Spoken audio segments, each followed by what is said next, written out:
किया कभी किसी ने आर्गू, आपने हाई कोर्ट में मौका मिला, सेशन तक किया, दोनों किए हैं, ठीक हो गया। चले उसको भी डेल को करते हैं। आर्गू की हुई है कोर्ट में? नहीं की, प्रैक्टिस नहीं किया आपने। तो आपने एग्ज़ाम दिया, मैडम ने अटैम्प्ट दी हुई है, तो मैडम के एक्सपीरियंस से आप लोगों मैडम से कंसल्ट कीजिएगा। तो मैडम क्या अगर प्रैक्टिस की होती तो क्या फ़ायदा होता है पेपर्स में, आपने जो 2 अटैम्प्ट दिए हैं कि नहीं? नहीं होता, थेरेटिकली पूछता है, थेरेटिकल आती है। अब वह है कोर्ट की, अगर आपने अथॉरिटीज़ पढ़ी हैं तो आप सॉल्व कर सकती हैं। जी माइक ये ऑन नहीं है मैडम, यार इसकी लाइट नहीं चल रही, पर यहाँ से आप इसका इसको देख लें माइक को, ताकि वो माइक क्लास तक तो आवाज़ आ जाए कि इन बच्चों की है।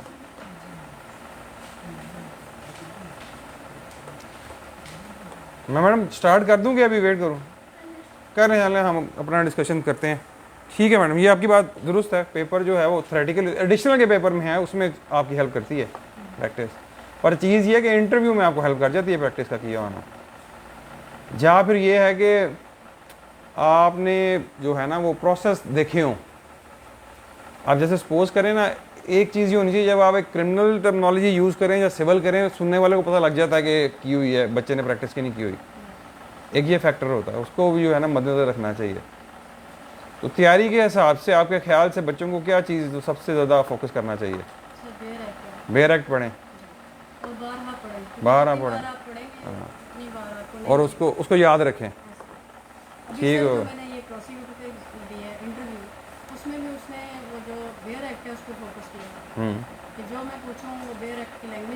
ये क्वेश्चन कौन कर रहा था आपसे? ये वो लॉ डिपार्टमेंट से, प्रोसिक्यूशन पीरा से आए हुए थे या प्रोसिक्यूशन डिपार्टमेंट? पीरा से थे। देखे ना, वो कमेटी कॉन्स्टिट्यूट होती है, एक तो चेयरमैन हो गए, वो अब एक ब्यूरोक्रेट होते हैं रिटायर्ड, जैसे अभी जनरल साहब हैं, वो अब आपसे क्वेश्चंस पूछेंगे अपने नॉलेज के अकॉर्डिंगली। जब वो बातें पूछेंगे जो न्यूज़पेपर्स में आती है, वो न्यूज़पेपर्स बड़ा अच्छा पढ़ते हैं, जो ब्यूरोक्रेट्स होते हैं या टेक्नोक्रेट्स होते हैं, उनकी एक स्पेसिफिक फील्ड होती है। अब उनके वो तो हो गए, चले कमीशन का एक मेंबर और बैठा हुआ है, ठीक हो गया। फिर अब उनके साथ कोई ना कोई, जिस डिपार्टमेंट की सीट्स हैं वहाँ से कोई आया हुआ है, और अगर उनकी कमांड नहीं है तो वो लॉ डिपार्टमेंट से, सिविल लॉ डिपार्टमेंट से जो हमारा है, जा कहते हैं प्रोसिक्यूशन से मंगवा लेते हैं। सम टाइम उनकी हायरार्की से कई दफ़ा प्रोसिक्यूटर जनरल भी बैठा हो सकता है, पीरा। फिर अगर उन्हें ज़रूरत पड़े तो वो यूनिवर्सिटी से लॉ का प्रोफेसर भी बुला लेते हैं। अब जो लोग प्रैक्टिकली काम कर रहे होते हैं उनमें से वो फिर खोलते हैं बेयर एक्ट, और हम भी कोर्ट्स में बेयर एक्ट ही खोल रहे होते हैं, और कोर्ट की जजमेंट्स को इंटरप्रेट करना होता है। वो आपसे एक्सपेक्ट यही कर रहे होते हैं, भाई हमें ये चीज़ बताएं। अब ये जो वो चीज़ आपसे पूछ रहे होते हैं, वो पूछ हो रहे होते हैं, अब उनको भी मेन प्रोविजंस याद होती हैं जो फ्रीक्वेंटली यूज़ होती हैं। इस वजह से मैं आपसे कहता हूँ ना, जो फ्रीक्वेंट प्रोविजन यूज़ होती हैं वो आपकी फिंगर टिप पे होनी चाहिए। यहाँ पे भी आप 497 की बात ले लो, आपसे वो 497 पूछेंगे ना, तो अब बताने को तो पोस्ट अरेस्ट बेल एक आम वकील बता देगा, पर अगर आप उसमें बताएंगे 49, अगर क्वेश्चन हो गया आपसे प्रोहिबिटरी नॉन प्रोहिबिटरी क्लॉज का, तो सादा बताएंगे ये 497 सब क्लॉज 1 में है और फर्दर इंक्वायरी 2 में है, जो एक्सेप्शन ये ऐसे हैं जो पहले 4 हैं, तो उसका एक अलग इंप्रेशन पड़ेगा। फिर मैंने आपको अपना एक एक्सपीरियंस बताया था कि मैंने वो डेफिनेशन रेफरेंस देकर इंडस्ट्रियल रिलेशन ऑर्डिनेंस की बता दी थी, तो वो सुनने वाला फ़ौरन कैच कर लेते हैं, हाँ भी इस बच्चे ने वो मेहनत की हुई है। तो उनको वो डिस्टिंग्विश करने में आसान हो जाता है किस बच्चे ने थॉरली पढ़ा है, किसने नहीं पढ़ा। तो इस वजह से जो मेन प्रोविजन है वो याद करनी चाहिए। अब इसमें यह है कि बात मैंने उनको बड़ी समझाई है, ये बात जो है ना ख़वातीन को समझ आ गई हुई है, ये लड़कों को समझ नहीं आती। ये दो हैं ये थोड़ा समझ गए, जो बाकी दूसरे हैं ना, वो मुझे बॉडी लैंग्वेज से पता चल जाता है, हम वकला में भी देखते हैं, वो कहते हैं कि भाई हमें एक कॉन्सेप्ट है, हम लिख लेंगे और कर लेंगे। वो यहाँ तक है ना, अभी ये इंटरव्यू में गए नहीं, वो पीछे वाले अभी तक आए भी नहीं है। जब वो जिस दिन इंटरव्यू में गए और उनसे थोड़ा सा क्वेश्चन हुआ और उन्होंने कहा भी तरह और बताएं इसको, इसमें क्या है, जब इसके सब क्लॉज में नीचे गया है, तो वो फिर वहाँ पे हाथ फूल जाते हैं। और वहाँ पे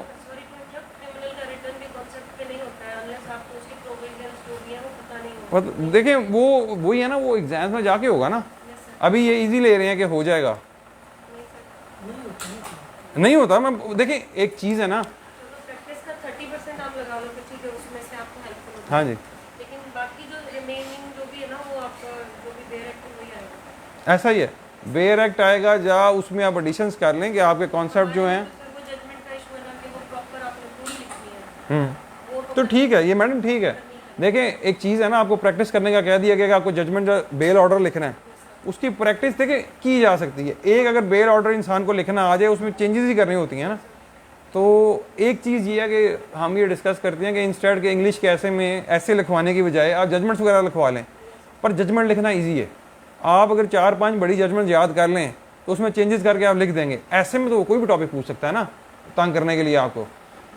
अगर उसने आपका नॉलेज चेक करना है इंग्लिश का, एक सिचुएशन दे देते हैं हाँ, कि ये सिचुएशन है, इस सिचुएशन में आप अगर इस कोर्ट के जज को आप क्या करते इंडिया में जो उनकी है ना स्टेट वाइज जुडिशियल सर्विसेज हैं, उनमें वो इंग्लिश का पेपर अलग होता है, वो आपसे जजमेंट वगैरह अलग लिखवाते हैं। तो उसमें ये भी पूरी पूरी प्रोपोजिशन बनी होती है सफ़े की, आप उसमें से लिखें, वो फिर आपका सही नॉलेज टेस्ट हो जाता है। तो आहिस्ता आहिस्ता हमारे यहाँ भी ये होना शुरू हो जाएगा, क्योंकि आप देखें ना, अब इधर लाहौर हाई कोर्ट ने 7 पेपर्स रख लिए हैं। ये अगर इसको आहिस्ता आहिस्ता और उसका मैग्नीट्यूड जो है उसको बेहतर करते जाएंगे, विद टाइम होता जाएगा। एक टाइम ये आएगा, मेरे ख्याल से दिल्ली हाई कोर्ट के पेपर उनकी वेबसाइट पे पड़े हुए हैं जो होते हैं, वो अच्छे क्वेश्चन, स्ट्रिक्ट क्वेश्चन हैं। उस तरह का पैटर्न ये फॉलो करेंगे आने वाले टाइम।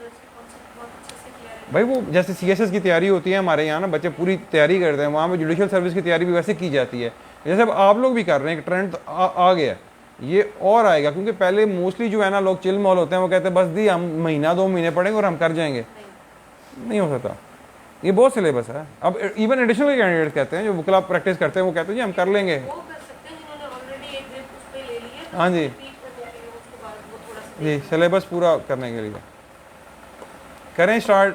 बेल पे चलते हैं। बेल 497 है, 496 पे आए आप लोग। जो इसकी रेलिवेंट प्रोविजंस हैं बेल्स की वो देखते हैं। 497 किसी को ना क्लियर हो, ना आता हो, या समझ ना हो, कोई है तो बताए। मैडम मरियम नहीं आता? नहीं आता। खुरम 497 CRPC आता है? पक्की बात है। प्रोहिबिटरी क्लॉज क्या है? या आप इधर आ जाएं, शहजाद के पास आ जाएं, या उसके पीछे।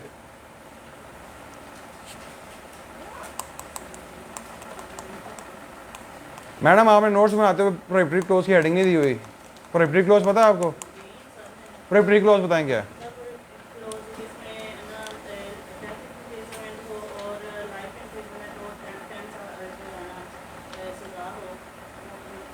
अच्छा, ये प्रोहिबिटरी क्लॉज में क्या आएगा? वो ऑफेंस है, वो उस बंदे ने जो ऑफेंस किया है वो आ जाएगा। फिर क्या होगा? फिर उसको बेल मिलेगी? हाँ, उसका राइट नहीं होगा। ये पूरा पूरा बताना है आपने, ठीक हो गया ये। अच्छा, ये हो गया 497(1). इसके नीचे 4 प्रोवाइजो हैं मैडम, 4 हैं, बताएं। मैडम मरियम आप सुने, ये पहली 497(1) जो है ये लिख लें आप। Prohibitory clause, non prohibitory clause, इसकी हेडिंग बना लें। उसमें ये था कि अगर पहले तो हम 497(1) में देख रहे थे कि अगर प्रोहिबिटरी क्लॉज है तो फिर हम as a matter of right bail grant नहीं करेंगे। लेकिन जो इसकी आगे फर्दर एक्सेप्शन उसमें ये है कि अगर प्रोहिबिटरी क्लॉज हो तब भी in case of women, in case of child under 16 okay 16। और सर अगर कोई सिक पर्सन है और कोई इन्फर्म है तो उसको हम फिर भी प्रोहिबिटरी क्लॉज में फॉल करके हाँ जी। बावजूद बेल ग्रांट करें। मैडम मरियम सब क्लॉज 1 की समझ आ गई? बताएं। प्रोहिबिटरी क्लॉज में ना मैटर ऑफ बेल ग्रांट होगी, तो आगे हम बता। देखा ना, अब आप उधर लॉग ऐड की तैयारी कर रही, इधर आपका ध्यान नहीं है। वहाँ पे बेल नहीं होगी। प्रोहिबिटरी क्लॉज है क्या, पहले ये बताएं। प्रोहिबिटरी क्लॉज क्या है? 10 साल, एक ऑफेंस है उसकी सजा है 10 साल, उम्र कैद या सजाए मौत। ठीक हो गया। किसी ने 302 का मुकदमा में वो चार्ज हो गया, उसको या कह दिया भाई इन्वेस्टिगेशन में आ गए थे 302 की है, वो बेल लेने कोर्ट जाएगा, कोर्ट उसको बेल देगी, कोर्ट कहेगी नहीं तुम प्रोहिबिटरी क्लॉज में फॉल कर रहे हो, सजा कर रहे हो, तुम्हें as a matter of right bail नहीं दी जाएगी। अब सिचुएशन ये है कि एक शख्स है, उसने कोई ऑफेंस किया है, चोरी का, 3 साल सजा है, ना ये 10 साल है, ना ये उम्र कैद है, ना ये कहते हैं कत्ल की सज़ा है। 3 साल चोरी की सज़ा किस में फॉल करेगी? प्रोहिबिटरी क्लॉज में फॉल करेगी? नहीं करेगी, वो नॉन प्रोहिबिटरी क्लॉज में करेगी। प्रोहिबिटरी क्लॉज क्या है आपको समझ आई है? एक ऑफेंस है, उसकी कत्ल, उम्र कैद या 10 साल सजा या उससे ज़्यादा। किसी ने चोरी किया वो किधर आएगा, प्रोहिबिटरी में आएगा, नॉन प्रोहिबिटरी में आएगा, नॉन में आएगा। तो 497(1) की हेडिंग बनानी है, prohibitory clause, non prohibitory clause, और ये चीज़ें उसमें डिफाइन करनी है अपने वर्ड्स में। ये 491 CRPC में लिखा हुआ है, लगी समझ। इसकी 4 आगे प्रोवाइजो हैं इसके बाद। पहली प्रोवाइजो में ये लिखा हुआ है, खातून है अगर बच्चा है 16 साल से कम या कोई सिक एंड इनफर पर्सन है उसको बेल मिल सकती है, ये एक्सेप्शन है। सब क्लॉज 1 ये हो गया। ये आप अपनी जो साथ को लिए गए उनसे नोट्स ले लीजिएगा, अगर उन्होंने मैडम बनाई हुई है आपने असाइनमेंट, आप इनको दिखा दीजिएगा और समझा भी दीजिएगा। ये मैडम आप सेकंड सब क्लॉज बताएं, सेकंड प्रोवाइजो क्या है? सर सेकंड प्रोवाइजो में नोटिस था सर, नोटिस प्रोसिक्यूशन के उसके बगैर जो बेल है वो ग्रांट नहीं की जाएगी सर। फिर उसके बाद ये था स्टैट्यूटरी ग्राउंड्स थे सर, फिर exception. Madam Mariam, notice to prosecution समझ आ गया? प्रोसिक्यूशन क्या होती है? नोटिस टू प्रोसिक्यूशन है, वहाँ प्रोसिक्यूशन का वर्ड यूज नहीं हुआ कि हुआ है, हुआ है। प्रोसिक्यूशन का मतलब क्या है? हाँ मैडम फजील पता? सबर करें मैडम, सबर करें। प्रोसिक्यूशन का पता नहीं? पता तो मैं एक्सप्लेन कर देता हूँ। हाँ, स्टेट को रिप्रेजेंट कर रहा होता है, क्लियर है आपको? मैं खवातीन से इस वजह से पूछ रहा हूँ मैडम, मैं क्लियर है क्योंकि आप लोगों ने जिन्होंने प्रैक्टिस नहीं की उनको नहीं पता, लड़कों को पता होगा। अब एक जो है ना, देखें, एक बंदे के ऊपर FIR हो गई, अब वो कोर्ट गया और बेल आर्ग्यू हो रही है। जैसे हम FIR पढ़ेंगे अभी, उसमें भी हम डिस्कस करेंगे। अब ये जज साहब बैठे हैं, इधर अक्यूज्ड है, ठीक हो गया, उनके डिफेंस काउंसिल इधर है, ये डिफेंस काउंसिल हो गए, ठीक है, खुरम जो है वो डिफेंस काउंसिल है, ठीक हो गया। अब इधर जो स्टेट का पॉइंट ऑफ व्यू जिसने एक्सप्लेन करना है वो प्रोसिक्यूटर है। अब ADPP की सीट्स आई हुई हैं, आनी है, DDP है, DPG है, APG है, प्रोसिक्यूटर जनरल है। ये सारी जो क्रिमिनल की हायरार्की है जो स्टेट को रिप्रेजेंट करती है। अब क्या होता है, जब पुलिस वाला आता है वो रिकॉर्ड लेकर आता है, वो प्रोसिक्यूटर को देगा, प्रोसिक्यूटर जज को बताएगा। अगर चलान आता है या पुलिस ने जो कम्युनिकेट करना है वो थ्रू प्रोसिक्यूटर भी जज करती है। हाँ जी,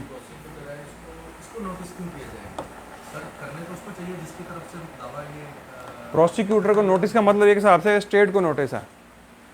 मतलब कि सपोज करें कोर्ट में आ गया, इस बंदे की बेल लगी है, कोर्ट इसको कह रही है भाई नोटिस इनको भी दें ताकि ये पुलिस का रिकॉर्ड एक आना है, ठीक हो गया।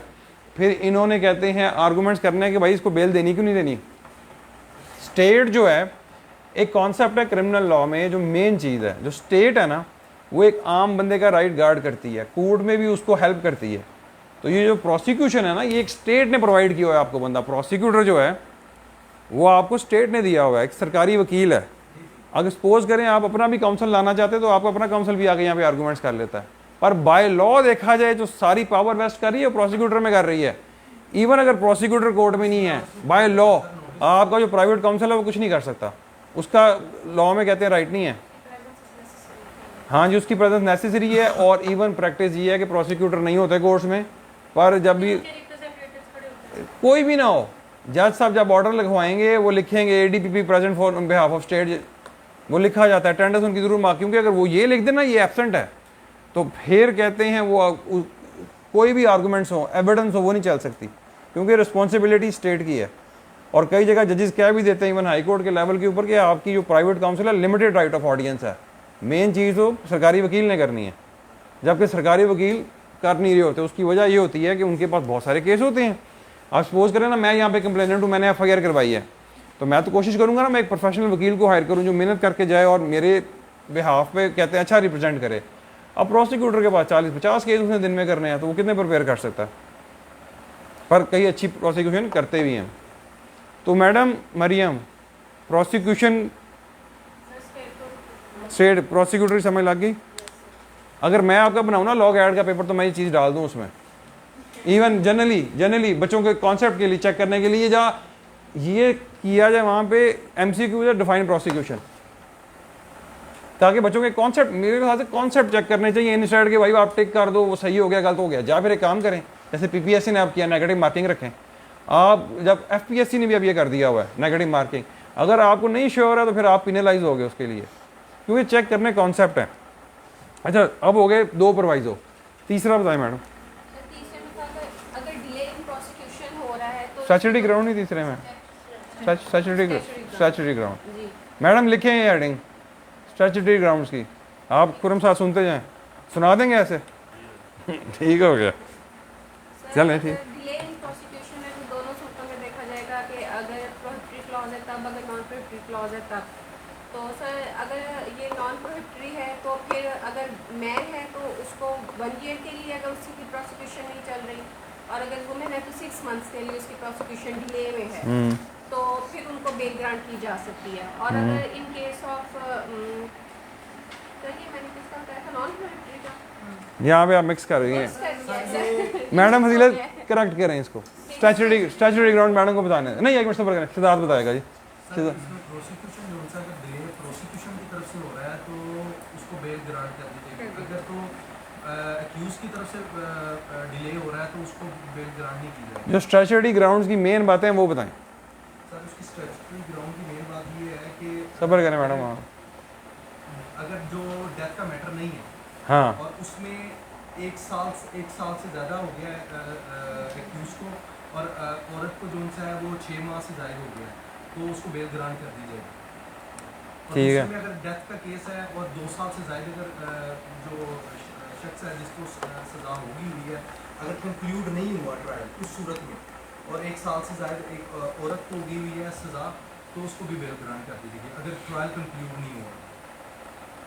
सजा हो चुकी है कि होनी है? जाओ सज़ा हो चुकी हुई है। हो चुकी हुई है।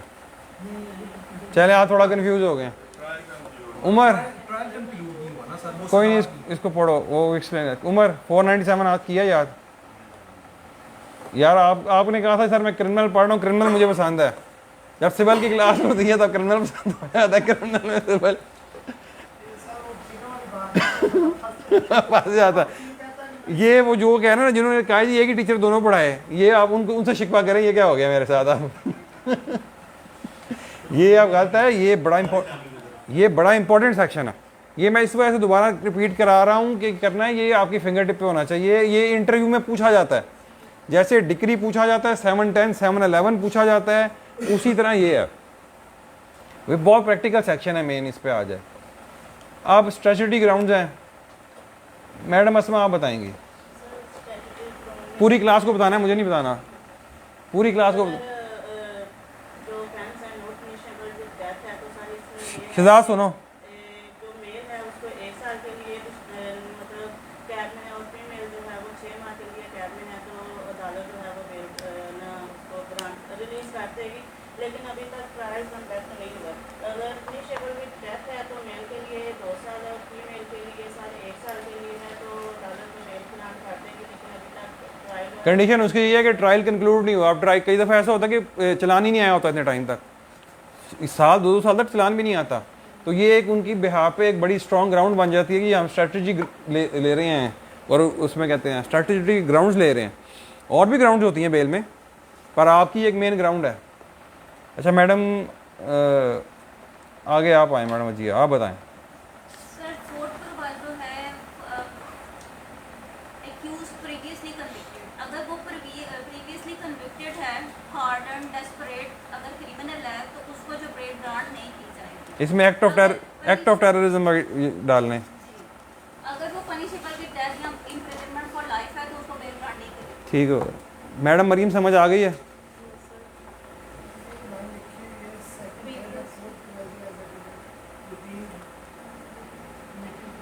जी जी ऊंचा बोलें। 4 प्रोवाइजो में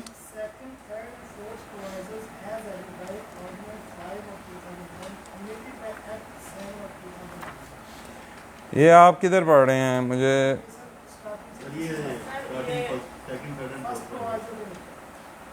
ओमिटेड है ये तो।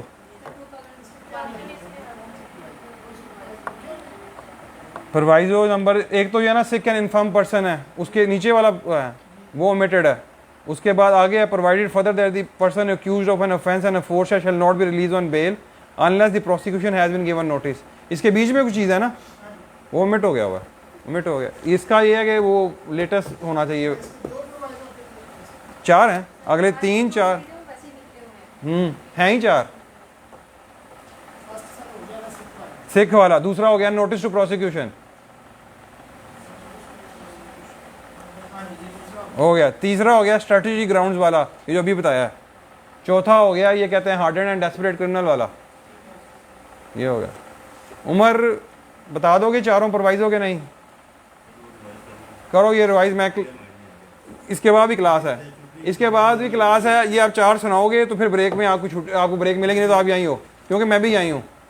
मैडम 4 ठीक है, ये मैं आपसे भी सुनना है। ब्रेक में आप सुनाएंगे तो बाहर जाएंगे। ये 497 सुनाएंगे तो ब्रेक होगी।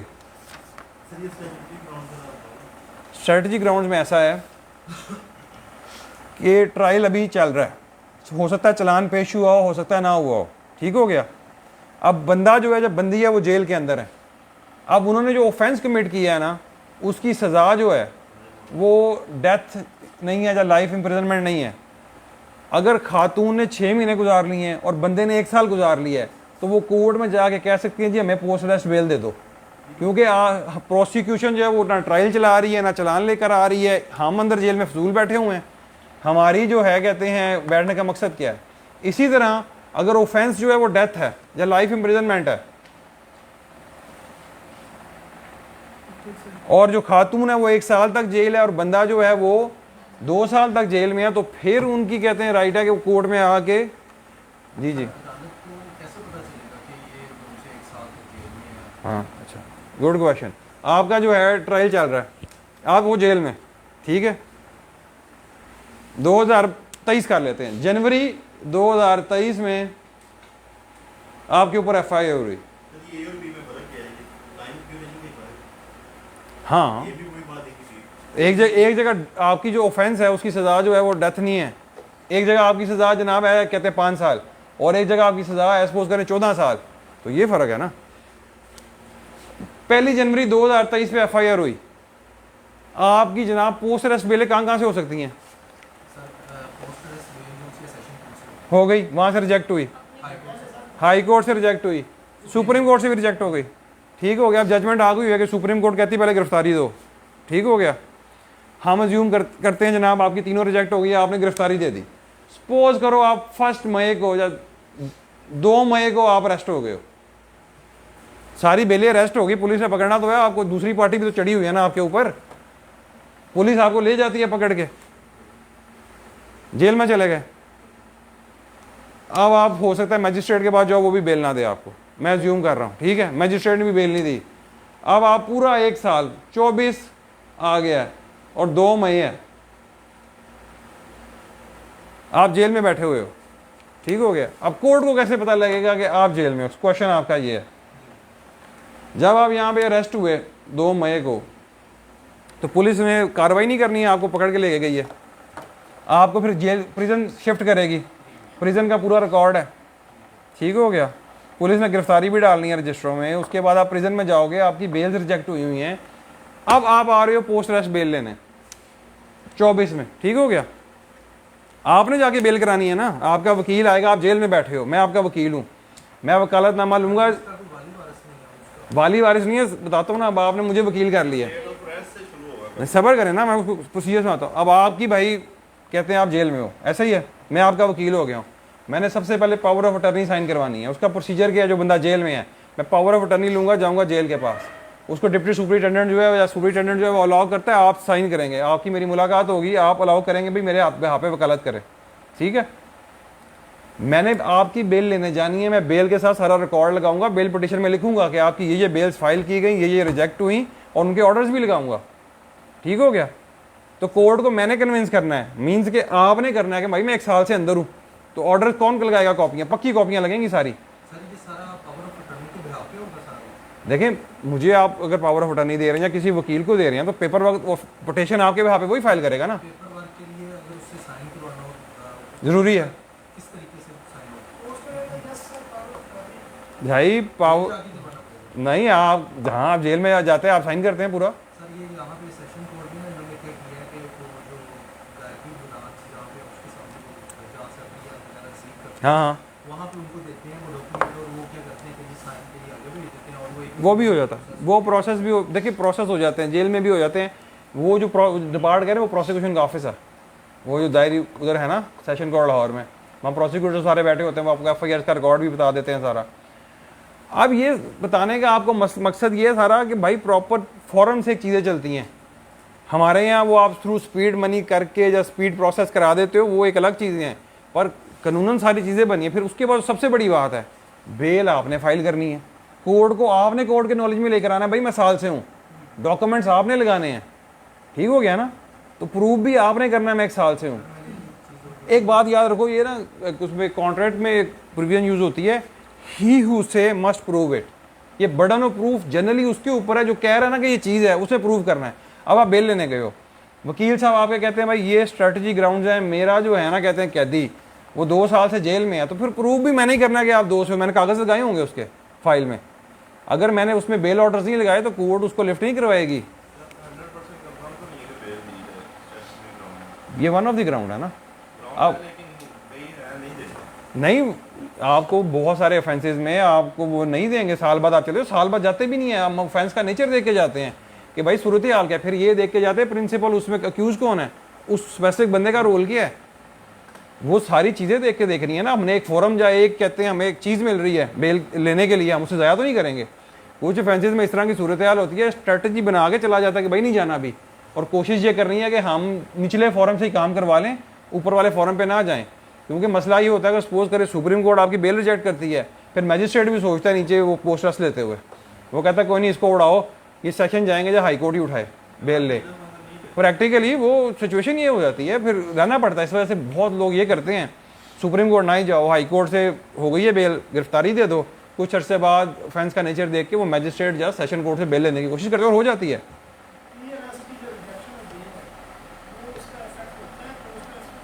नहीं होता, पर एक चीज़ मैं आपको बताऊं, जनरली जो परसेप्शन चलती है ना, एक डायरेक्शन आ गई है हाई कोर्ट से, या सपोज करें सुप्रीम कोर्ट से आ गई है, नीचे मैजिस्ट्रेट और जो आपकी डिस्ट्रिक्ट जुडिशरी है ना, वो फिर बाहर ऑलरेडी नहीं उठाती, वो उठाने को तैयार भी नहीं होती, क्योंकि वो कहते हैं भाई हमें इतना एफिशिएंट होने की क्या ज़रूरत है, जो स्टीरियोटाइप चल रहा है इसको चलाई जाओ।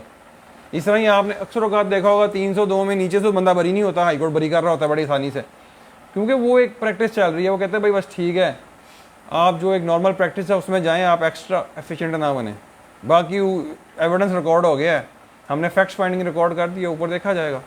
तो ये आप कह लें ये one of the disadvantage of the system है कि पीले बहुत ज़्यादा होती हैं, नीचे लेवल पे अगर जस्ट हो जाए तो हो जाए। तो प्री टेस्ट में अगर इन्वेस्टिगेशन जो इंक्लूड कर देते हैं फिर हम पोस्ट टेस्ट में जाते हैं तो वो इफेक्ट नहीं करती इन्वेस्टिगेशन? नहीं करती, वो कहते हैं ना, उन्होंने डिपेंड करता है कि उसने इन्वेस्टिगेशन कैसी कंक्लूड की है। दोबारा पोस्ट टेस्ट के बाद फिर स्टेटमेंट देते हैं 161। हाँ अच्छा 161 वो जो पहले देते हैं प्री टेस्ट में वो गुनहगार कर देता, कर दिया, फिर पोस्ट टेस्ट में जाते हैं फिर इन्वेस्टिगेशन दोबारा से वो करेगा, वो कहेगा सामने देती है। देखिए वो ना उस स्टेज के ऊपर टेंटेटिव सी इन्वेस्टिगेशन हुई होती है प्री रेस्ट के टाइम पे, उसमें तो उसके पास इतना टाइम भी नहीं होता। सर अक्सर देते हैं प्री टेस्ट में कुछ और स्टेटमेंट देते हैं, हाँ हो जाता है। पोस्ट टेस्ट आती है फिर कुछ और। देखिए जो अक्यूज्ड वाली साइड देखें, अगर अक्यूज्ड जो है वो तो स्टेटमेंट यूजुअली चेंज नहीं करेगा ना, वो तो प्लान से चल रहा होता है, वो फिर बेनिफिट ऑफ द डाउट उठाया जाता है ना। जब पोस्ट टेस्ट आती है, जब गिरफ्तार हो जाता है तो फिर अपनी मर्जी से लेते फॉल्टी जो है ना कहते हैं इन्वेस्टिगेशन, वो फिर अक्यूज को बहुत फेवर देती है, और ये पुलिस वाले करते हैं, उसमें तो होता है। अच्छा अब इसका आ गया जी, अब हम सब सेक्शन 2 पे जाएंगे। मैडम जोया बताएं।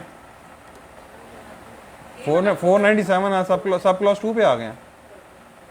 सर इसका फर्दर इंक्वायरी जो है वो करेंगे। वो मैडम और भी बता देना उनको मुझे बताएं, फिर आप ही बताएं। मैडम जोया आप भी अगर ये याद नहीं करेंगे आपको ब्रेक में नहीं जाने दिया जाएगा नहीं सर मैं करूँगी। भाई, ये आज करना है, ये इस क्लास के बाद उसकी ब्रेक नहीं होगी। ये 497 आना चाहिए था आपको। मैडम सस्मा बताएं, ऊंचा बोलें, सबको सुना है। ये उमर ने, मैडम मरियम ने सुनना है, मैडम जोया ने सुनना है। ये आप लोगों के तो यार एग्जाम नहीं थे, जिन लोगों को मैं कह रहा हूँ एग्जाम वाले तो अलग हैं, वो तो ये बना मार सकते हैं। जैसे रऊफ है, मैडम है और शरीफ है, ये हमारे पेपर थे और पेपर भी पोस्टपोन हो गए हैं। सर इसमें further inquiry during trial investigation और इन्वेस्टिगेशन जो है ना नॉन वेलेबल ऑफेंस किया और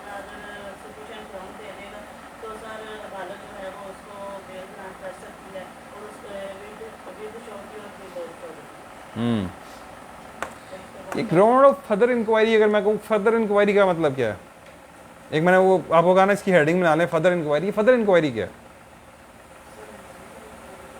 हाँ, मजीद इंक्वायरी, सही है, उर्दू उसकी यही है, मतलब कि वो सोचें कि पुलिस वालों को जा क्या उस केस में ऐसा है कि जो और कार्रवाई और करनी है। सर उसके खिलाफ सफिशिएंट एविडेंस नहीं है कि उसने जो कमीशन है कमीशन ऑफ ऑफेंस सर हुआ है 161 की स्टेटमेंट में अगर कोई मतलब डिले होता है उस सूरत में, मेडिकल में अगर कॉन्ट्रडिक्शन आ जाता है उस सूरत में, और उसके अलावा कोई ऐसा कॉन्ट्रडिक्शन किसी चीज़ में वो चीज़ें मैच ना करे, उस सूरत में जो है वो फर्दर इंक्वायरी के लिए आगे फॉरवर्ड कर दिया जाता है और उसमें बेल ग्रांट कर दिया जाता है।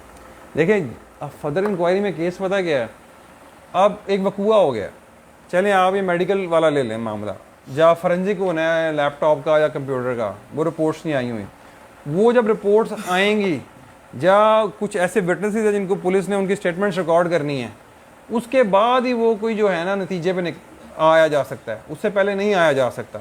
अभी डिफरेंट सिनेरियोज में डिफरेंट हो जाएंगी, हो सकता है कि वो पंजाब फॉरेंसिक एजेंसी गया हो कोई लेबॉरेटरी होने कोई चीज़, ठीक है। अब जैसे ये आ गया पीका एक्ट आने के बाद, आपका मोबाइल फ़ोन और लैपटॉप जो है उसके डाटे को उसकी रिपोर्ट्स लेनी पड़ती हैं, जिस चीज़ के ऊपर आप यूज़ करना चाह रहे हैं, जो एविडेंस आपने एक्सट्रैक्ट कर लिया है लैपटॉप से या मोबाइल से, वो फिर अब वो फर्दर इंक्वायरी में आ जाता है कि पुलिस उसको इन्वेस्टिगेट करेगी और फिर उसके बाद वो एक नतीजे पे पहुंचेगी हाँ भाई ये इसका मामला है। सर जैसे हर्ट का केस है तो उसमें अगर मेडिकल में वो चीज़ साबित नहीं होती, कोई चीज़ ऐसा आला साबित नहीं होता, तो उस सूरत में भी फर्दर इंक्वायरी उसमें चला जाएगा, वो डिपेंड करेगा, उसमें वो बेल नहीं देते, वो कहते हैं कि वेट करो मेडिकल की रिपोर्ट का, अगर उसमें सीरियस ऑफेंस है ना उसके बाद जाएंगे, और फिर वो इस तरह बेल जाती भी नहीं है। अब फर्दर इंक्वायरी जहाँ पे आ जाएगी वहाँ पे कोर्ट जो है बेल आपको दे सकती है और वो चीज़ों को देखेगी, इसके ऊपर जो है वो हम जजमेंट करेंगे डिस्कस। हाँ जी, ये कोर्ट की डिस्क्रेशन होती है, पर मोस्टली कोर्ट जो है ना बॉन्ड लेके करती है। ये विदाउट वाला काम जो है ना वो आपको उधर ही बहुत रेयर केसेस में नहीं आएगा, बॉन्ड देना ही पड़ता है आपको। सब क्लॉज 3 मैडम आप बताएं। स्पीकिंग ऑर्डर है। उमर स्पीकिंग ऑर्डर क्या होता है?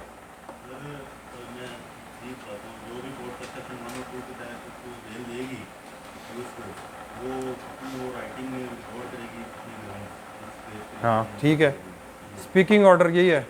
हाँ जी, लॉ को भी बताएगी, सारी चीज़ें बताएगी, डिटेल में फैसला करेगी। ठीक हो गया। 4 मैडम जोया 4 आता है, ये 497 आपके सिलेबस में नहीं है लगता मुझे, है? ठीक हो गया। मैडम है बलूचिस्तान वाली। अब ये मैडम महक 4 बताएं जी। ऊंचा ऊंचा जी जी। हाँ जी हाँ जी, ठीक हो गया। 5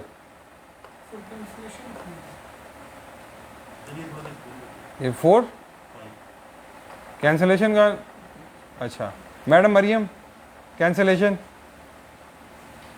madam Zoya cancellation. Cancellation of bail में ये होता है कि अगर जो प्रोसिक्यूशन पार्टी है वो एप्लीकेशन फाइल करेगी कि देयर इज एप्रीहेंशन कि वो बंदा जो है टेम्परिंग कर सकता है विद एविडेंस, या कोई भी ऐसा जो है ना उसके अगेंस्ट वो तो वो उस सूरत में उसकी कैंसलेशन एक टेम्पर एविडेंस करेगा, वो ऑफेंस दोबारा कमिट कर दिया उसने, जब विटनेसेस जो है उनको कोहर्स कर रहा है कि गवाही ना दें, तो ये कहाँ अप्लाई करेंगे? उसी कोर्ट में या हायर फोरम पे? सर उसी सेम कोर्ट उसी सेम कोर्ट। उस सूरत में अगर सर वो पार्टी जो सेटिस्फाई फाइल ना हो, होगी ना कैंसलेशन ऑफ अगर बेल पार्टी सेटिस्फाई नहीं है उस बेल से, तो वो उससे हायर फॉर्म पे अप्लाई करेंगे। उसी फोरम पे करेंगे आप? अच्छा वो अलग सिचुएशन है, कैंसिलेशन इज अलग। कैंसिलेशन के लिए अलग वो फॉर्म अप्लाई करेंगे, लेकिन इस सूरत में ये अब जहाँ से बेल कैंसिल हुई हो वहीं से वहीं करेगी। मोस्टली वही होती है। मैडम मरियम क्लियर है?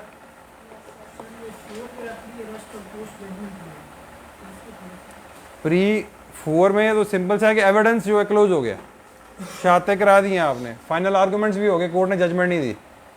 जजमेंट अब जब एविडेंस क्लोज होता है ना, सिचुएशन क्लियर हो गई होती है क्या होना चाह रहा है। अब किसी के खिलाफ ऐसे इतने भोंगे इल्ज़ाम थे और वो लटक रहा था, तो वहाँ पे वो अप्लाई कर सकता है बेल के लिए, तो उसको कोर्ट देखेगी सिचुएशन एविडेंस में कि भाई इसको बेल दे देनी चाहिए। हाँ जी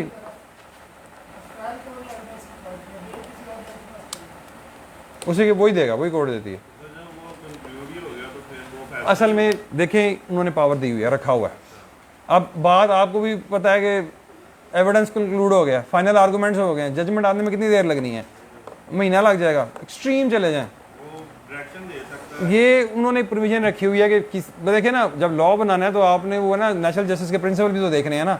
अब किसी के साथ इस सिनेरियो में ज्यादती होती आ रही है। सर ये नॉन बेलेबल इसका इसमें मेंशन लिखा हुआ है, सर उसकी बेल जो उनसी है वो इनिशियल ग्राउंड पे क्यों नहीं उसने अप्लाई की की होगी, रिजेक्ट हुई होंगी, रिजेक्ट हुई होंगी। नॉन बेलेबल में हो नॉन बेलेबल है, बेलेबल नहीं है।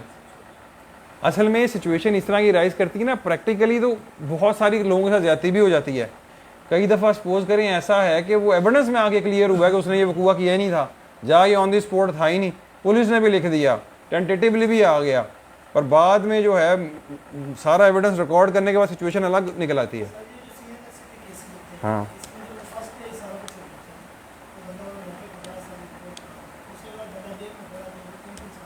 ऐसा ही है, यही तो मसला। देखें हाँ जी, रिकॉर्ड क्या पुलिस के पास, ऐसा ही है।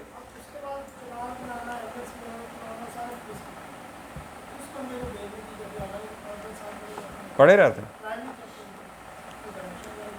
एक्चुअली। उसमें चीज़ ये आ जाती है ना कि वो अब आपने उसमें देखना है कि वो कितनी मकदार की चर्च थी। फिर उसके बाद ये है कि सोसाइटी का जो एक आम शख्स है वो ऑफेंस कमिट नहीं कर रहा होता CNSA वाला, वो एक स्पेसिफिक क्लास के लोग हैं। अब उसमें बड़े लोग जो है ना वो हैबिचुअल हैं।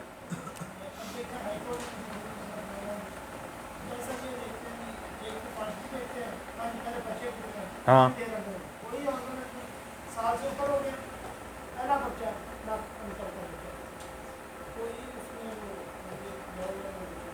दे देते हैं। देखें वो उसमें फिर ये कहना एक प्रिंसिपल अक्यूज है, को अक्यूज है, वो फंसे हुए हैं, फिर उसकी मकदार देखी जाती है। बेल देखिए टेक्निकली पता कि हमारे यहाँ पे इंडियन सब कॉन्टिनेंट में बेल का बड़ा इशू है। बाकी दुनिया में, मजहब दुनिया में पता क्या होता है, वो बेल दे देते हैं, वो कहते हैं ट्रायल में आओ। मेन चीज़ ट्रायल है, मैटर ऑफ राइट आप ये वो बेल दे देते हैं। आपने अक्सर कहा देखिए ना, हमारे यहाँ जिस तरह है ना, ये गवर्नमेंट के रिसोर्सेज भी ज़ाया होते हैं, पर हमारे यहाँ सिचुएशन अलग है। वहाँ पे किसी ने भागना नहीं है, भागेगा तो वो पकड़ा जाएगा। वो बेल दे देते हैं, और बाय लॉ, क्रिमिनल लॉ के जो है ना एक्सपर्ट्स, वो ये कहते हैं आप बेल दे दें, आप ट्रायल में आए। मेन चीज़ ट्रायल है। अगर आप एविडेंस प्रूव कर देते हैं और आपकी इन्वेस्टिगेशन इतनी तगड़ी है तो वो कहाँ जाएगा। फिर दूसरी एक बात है, हमारे यहाँ ये फ़र्क है जी, FIR तो हो जाती है भाई। अब FIR उसके ऊपर दें ना जिसको आप प्रोसिक्यूशन या पुलिस प्रूव भी कर सके।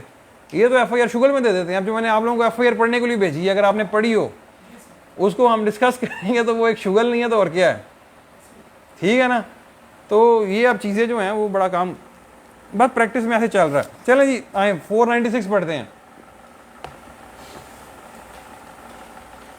ये जो रेलिवेंट सेक्शन है 496, 497 पोस्ट अरेस्ट आ गया, 498 में प्री अरेस्ट आ गई। फिर जनरली उसके हवाले से जो रूल्स हैं बेल में, श्योरिटी के हैं, वो डिस्चार्ज होती है, इनसफिशिएंट हो वो लेनी होती है, अगर श्योरिटी ने डिस्चार्ज होना तो वो होना है। ये जनरल प्रोविजंस हैं। तो ये जो बेल का चैप्टर है ना, इसको आज हम कर लेते हैं। होपफुली 497 जो है वो आप सबको क्लियर है। किसका? सिक्योरिटी यार, हाँ कर सकता है वो कोर्ट में। देखें एक तो चीज़ ये है, वो आपस में अंडरस्टैंडिंग कर लेना, दरख्वास्त दे देंगे जैसे मैंने श्योरिटी दी है मिस्टर ए के बिहाफ पे, अब मैं कह रहा हूँ कि भाई मैं डिस्चार्ज होना चाह रहा हूँ, वो कोई और अरेंज कर ले।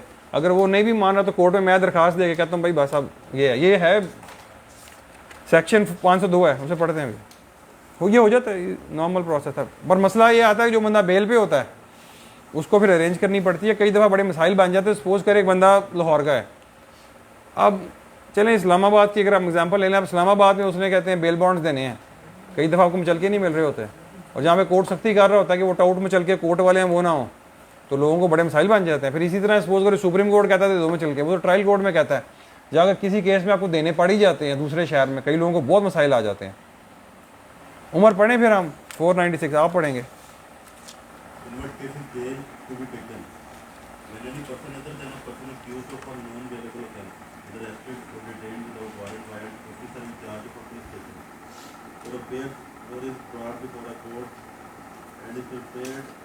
at any time while in the custody of such officer or at any stage of proceedings before such court to give bail, such person shall be released on bail.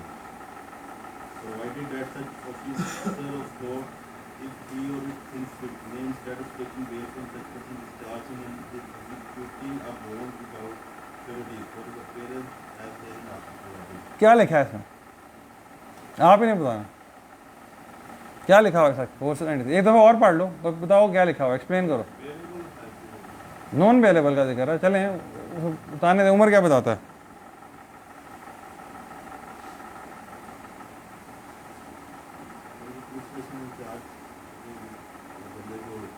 एक बंदे ने नॉन अवेलेबल ऑफेंस कर दिया, ऐसा ही है, उसके बाद वो अरेस्ट हो गया विदाउट वारंट, फिर कोई नहीं, देख लो, टाइम ले लो, सेक्शन मतलब कि पढ़ के उसको थोड़ा आना चाहिए।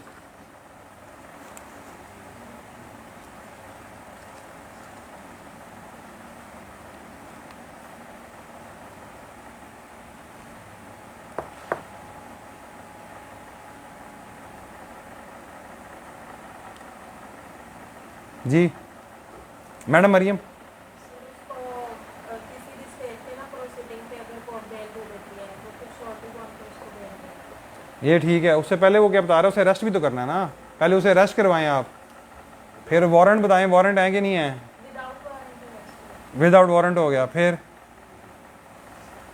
सर पुलिस ने उसको अरेस्ट कर दिया without warrant. Bailable offence, non bailable. Sir non bailable. अच्छा ठीक है, फिर आगे क्या हो रहा है? सर फिर आगे किसी भी स्टेज पे उसको कोर्ट जो है वो बेल ग्रांट कर देती है, तो बेल उस बेस पे ग्रांट करेगी कि अगर शॉर्टी बॉन्ड। अच्छा आप मुझे इसका मतलब बताएं आप। When any person other than a person accused of non bailable offence is arrested और डिटेन्ड, इसका मतलब क्या है? कोई भी शख्स ने हाँ हाँ, कोई भी शख्स, नॉन बेलेबल ऑफेंस के अलावा हाँ उसने बेलेबल ऑफेंस किया हो, ऐसा ही है मैडम मरियम। बेलेबल ऑफेंस है, इसमें सच जिक्र है कि नॉन बेलेबल है। मतलब उसने नॉन अवेलेबल ऑफेंस किया है, इसने अवेलेबल किया है। कर लें, दोबारा पढ़ें जी सारे, सर ये जो अदर देन अ पर्सन आ रहा है ना, कर लें, इन्हें पढ़ने देना, ऐसे वो आप लोग क्लियर करेंगे ना। अब मैं आगे रोज सेक्शन बता दूंगा, इस तरह मसला है। आप लोग सही है, दोबारा आए पढ़ें। आप कहती हैं बेलेबल है, मैडम कौन कह रहा है जी कहते हैं नॉन बेलेबल है? दोबारा पढ़े ना, बात ये इस तरह ही आप लोगों ने जजमेंट्स ही पढ़नी है। ये हम सेक्शन पढ़ लेंगे, आप जजमेंट्स ही पढ़ेंगे, यही लैंग्वेज यूज हुई होती है। हाँ जी, कोई भी बंदा जिसने नॉन अवेलेबल ऑफेंस नहीं किया, इट मींस जिसने बेलेबल ऑफेंस किए। मैडम मरीम समझ लगी? उसके लिए कोर्ट में उसको पेश करेंगे, हाँ। जिस दिन उसको अरेस्ट करके लाएंगे फिर कोर्ट हाँ। में वो बॉन्ड श्योरिटी ठीक हो गया, ठीक हो गया, तो ठीक है ना, वो लॉ की लैंग्वेज ऐसे ही लिखी जाती है।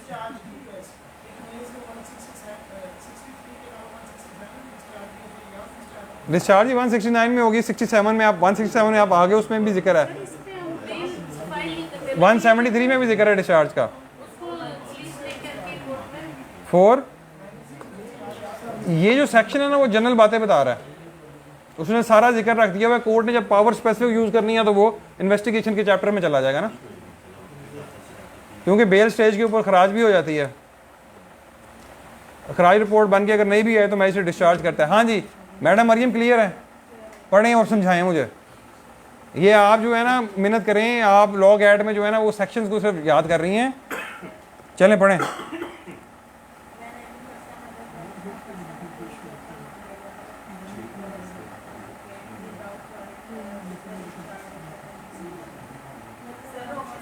अच्छा एक मुझे बात और बताएं, ये बेलेबल ऑफेंस और नॉन बेलेबल ऑफेंस क्या होते हैं? मैडम ही बताएंगे। सर बेलेबल ऑफेंस जो होते हैं वो सीरियस नेचर के नहीं, और नॉन बेलेबल जो होते हैं वो सीरियस नेचर के क्राइम होते हैं, जैसे उसमें ये कहाँ पे लिखा हुआ है?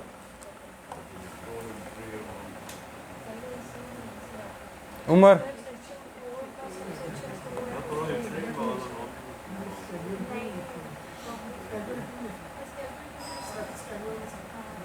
यार, अब ये तो बुरी हालत है ना। बेलेबल ऑफेंस की डेफिनेशन भी याद की, नॉन बेलेबल की भी की। कॉग्निजेबल ऑफेंस क्या होता है madam? Non cognizable cognizable offence. Non cognizable with warrant और कॉग्निजेबल विदाउट वारंट। ठीक हो, ये किधर लिखा होता है ऑफेंसेस की, ये कहाँ पे डिटेल्स लिखी होती हैं? अब क्लास में नहीं है ना, मैंने पूरा स्केड्यूल निकाल के दिखाया था कि हमने स्केड्यूल को यूज़ करना है 2 को। उम्र, बेलेबल, नॉन बेलेबल। अभी सपोज करें हम FIR पढ़ते हैं, उसमें 3-4 ऑफेंस लिखे हुए हैं, मैं पूछता हूँ आपसे ये बेलेबल है नॉन बेलेबल है, कहाँ से देखेंगे आप स्केड्यूल 2 में जाएंगे। ये तो हर वकील जो है वो खोल रहा होता है। अब सबका याद नहीं रहता, जो फ्रीक्वेंटली यूज़ होते हैं वो रह जाता है, मगर फिर भी कंफर्म करना चाहिए। अच्छा, ट्रायबल बाइक के कौन से कोर्ट हैं, ये भी देखना पड़ जाता है हमें। वारंट चाहिए कि नहीं चाहिए, ये सारी चीज़ें स्केड्यूल 2 बड़ा फ्रीक्वेंटली यूज़ होता है। अब जब छुट्टियाँ करेंगे, एक मिनट उमर से पूछ लें, उमर क्लियर है? Bailable non bailable, bailable non bailable clear, cognizable non cognizable,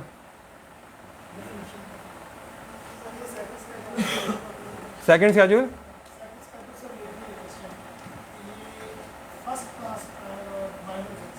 हाँ। माइनर ऑफेंसेस समरी ट्रायल 260 है, उसकी बात है कि कौन से माइनर ऑफेंसेस, वो फिर उसमें वो मैजिस्ट्रेट के पास पावर दी होती है, उन्होंने वो समरी ट्रायल करता है तो वो उसके पास चले जाएंगे। अब जो है ना कचहरी के अंदर सीन इस तरह चल रहा होता है कि उन्होंने स्पेसिफिक रखा हुआ है, समरी ट्रायल का जज ही लगा है।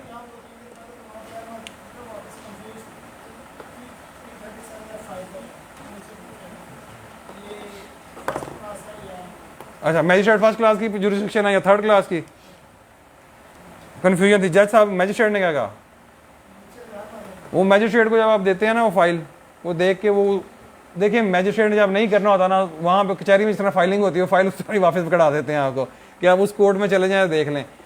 कई पॉइंट्स आते हैं वो कंफ्यूज होते हैं, पर इनमें कुछ सीनियर जो हैं, पर मोस्टली मैजिस्ट्रेट ने डिसाइड है। नहीं, वो उनको पता होता है कि हमारी जुरिस्डिक्शन में है कि नहीं,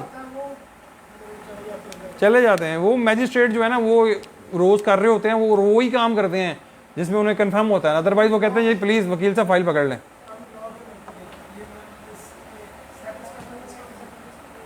देख लेते हैं इसको, मेरा नहीं ख्याल, वो कहते हैं ना ये एडमिनिस्ट्रेटिव वर्क की डिवीजन है जो सेशन जज ने किया, ये फिर उसके अकॉर्डिंगली चलता है। अब वो स्केड्यूल में उसका जिक्र नहीं होगा। चलें इसको आगे। इसमें जो लिखा हुआ है सच ऑफिसर कौन सा है, जो पुलिस ऑफिसर वो बेल ग्रांट कर सकता है? हाँ बिल्कुल कर सकता है। अच्छा, ये हमने पेपर में लिखना है। मुझे ये बताएं पुलिस ऑफिसर कब बेल ग्रांट कर सकता है? मैंने आपको पिछले लेक्चर में सारा बताया था। इसको भाई नहीं, आप आए अभी CRPC से आए। CRP एक वो कहते हैं जनाब, पुलिस वाले को पता लगा गार्डन टाउन में वकूआ हो गया, उसने भाई पकड़ के बंदे ले गया, उनके साथ भाई खूब की इन्वेस्टिगेशन, उसे पता लगा ये जो है ना मिस्टर A जो है इसने तो कुछ भी नहीं किया, क्या करेगा वो? तो उससे छोटी है किस सेक्शन के अंडर? CRPC की प्रोविजन बताए ना, 169 में उधर भी दिख रहा है, पहले आए ना 60 में क्या है, 61 पे आए। देखें ना, अब आप लोगों को ये प्रोसीजर याद नहीं, ये आप लोगों को पहले बताना चाहिए था। अब देखिए 24 घंटे के अंदर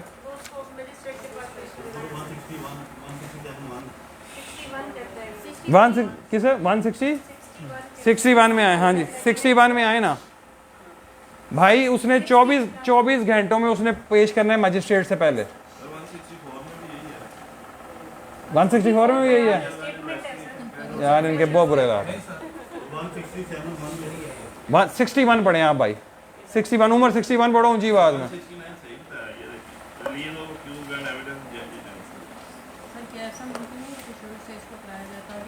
शुरू से मैडम करवाया है, और एक बात को बेतहाशा दफा ने बताया है, ये नहीं पढ़ गया है, जैसे 497 नहीं पढ़ा हुआ। इनको मैंने ना स्लो किया, इसे सुन इसी वजह से रहा हूँ, मुझे पता था कि इन्होंने यही करना है। ये 61 डिस्कस हुआ है, ये 61 हमने डिस्कस किया डिटेल में, 60 भी किया। इसके साथ रिमांड की प्रोविजन में लेके गया हूँ कि मैजिस्ट्रेट प्रोसीजर क्या है, आपने प्रोसीजर से चलना है। खुरम गार्डन टाउन में वकूआ हुआ, पुलिस वाला आगे 5 बंदे उठा के ले गए, अब वो क्या करेंगे? अब खुरम ने काफ़ी ये बीमार थे, ये नहीं आए हुए थे। मैडम मरियम इम्तिहानों की तैयारियां करती, मैडम आप बताएं, उसे उठा के ले गए पुलिस वाले, 5 बंदों से उन्होंने तफ्तीश की अच्छी खासी। अब पुलिस वाले क्या करेंगे? सर प्रोसीजर के हिसाब से चलना है तो सर वो अगर विदिन 24 आवर्स। ये भी क्वेश्चन है आपका, अच्छा क्वेश्चन है। हाँ जी क्या होगा बताएं? करें करें 24 आवर्स में वो उसे बिफोर मजिस्ट्रेट पेश करेंगे सर। हाँ जी। तो सर अगर उनको फर्दर उसकी डिटेंशन की ज़रूरत है तो नहीं रुक जाए यहाँ पे रुक जाए, आप आगे जा रही हैं ना, मैजिस्ट्रेट के पास हमने जाना है 24 घंटों में। मैं वो आपने जाना है, मुझे ये बताएं कि SHO क्या कर सकता है 24 घंटे से पहले। अगर माइनर ऑफेंस है तो सर वो मेन चीज़ है ये SHO की पावर है कि वो देखता है कि एविडेंस डेफिशिएंट है, इस बंदे के खिलाफ कोई सबूत नहीं है, ये भाई गलती से फंस गया, उससे को वो बेल पे वहाँ पे श्योरिटी ले सकता है। उसे कहेगा भाई ये श्योरिटी है, श्योरिटी दो या पर्सनल गारंटी दो या किसी मौजिज़ की गारंटी दो थाने में कहते हैं इलाके की, तुम कहते हैं रिलीज़ हो।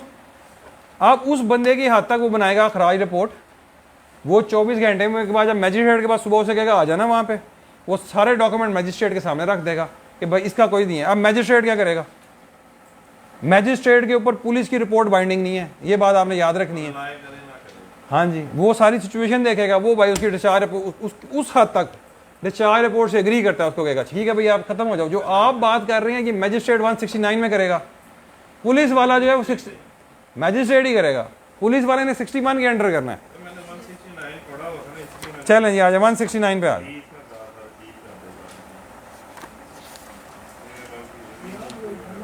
कहा था, 30 कर देगा। देखें ना आप, उसको यही बात है ना, मैंने जिस तरह आपको प्रोसीजर से चलाया ना, आप उस तरह नहीं चल रहे खुरम, आप जो है ना सीधा जम मार। पढ़े तो सही आप। भाई मैंने पढ़ा हुआ है ना, आप जो है ना देखिए, जो सारी मैंने पहले बताया ना, जो पहला लेक्चर था कि प्रोसेस क्या है, पुलिस वाले की स्टेज और मैजिस्ट्रेट की स्टेज में 24 घंटे का फ़र्क है। 24 घंटे के अंदर ऐसा ऐसा कुछ हो जाता है कि मैजिस्ट्रेट के समय केस जाते बदल जाता है। हाँ जी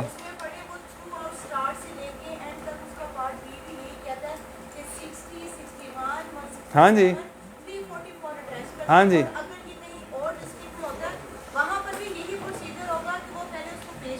हाँ जी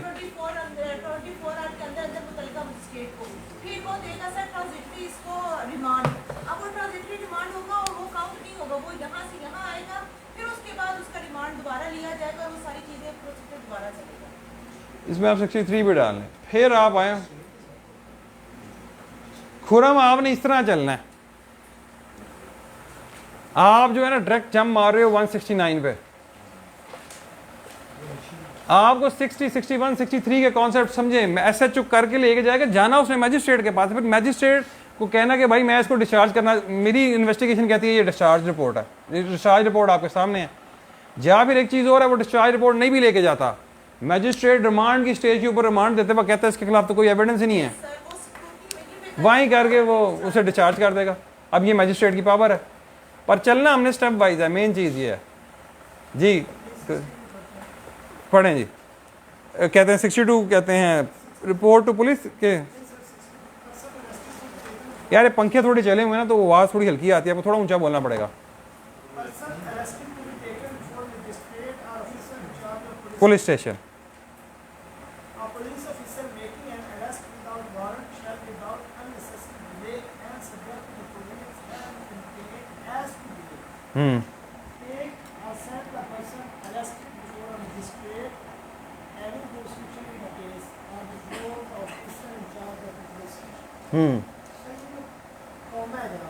हाँ जी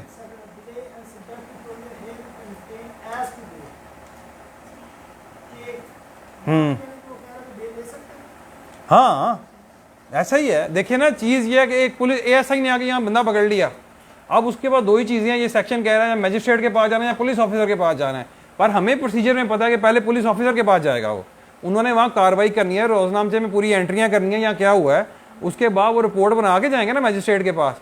अब वहाँ पे उसे लगता है डेफिशिएंट नहीं है, पुलिस वाले पुलिस SHO के पास जो कहते हैं ना एक्सट्रीम पावर, जो उसमें से एक पावर है, और वो नॉन बेलेबल ऑफेंसेज में वो लोगों को छोड़ देते हैं श्योरिटीज लेके, और मैजिस्ट्रेट के बाद डिस्चार्ज रिपोर्ट ले जाते हैं।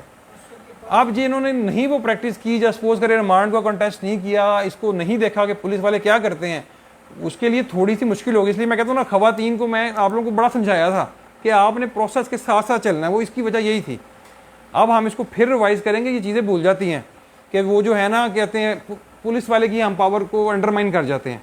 एसएचओ की बहुत सारी पावर्स है। मैंने आपको एग्जांपल दी थी कि एक डिस्ट्रिक्ट एंड सेशन जज रिटायर हुए और उन्होंने कहा कि मुझे मौका मिले, ज़िंदगी मिले तो मैं एसएचओ बनना चाहूँगा, क्योंकि एसएचओ के पास अल्लाह ने उसको इतनी इख्तियारात दिए हैं कि वो लोगों के मसाइल बहुत हल कर सकता है, और वो एक ग्राउंड लेवल के ऊपर थाने के लेवल पे हल कर सकता है। उन लोगों को कोर्ट्स वगैरह नहीं आना पड़ेगा और इतना खवार नहीं होना पड़ेगा सालों तक के लिए।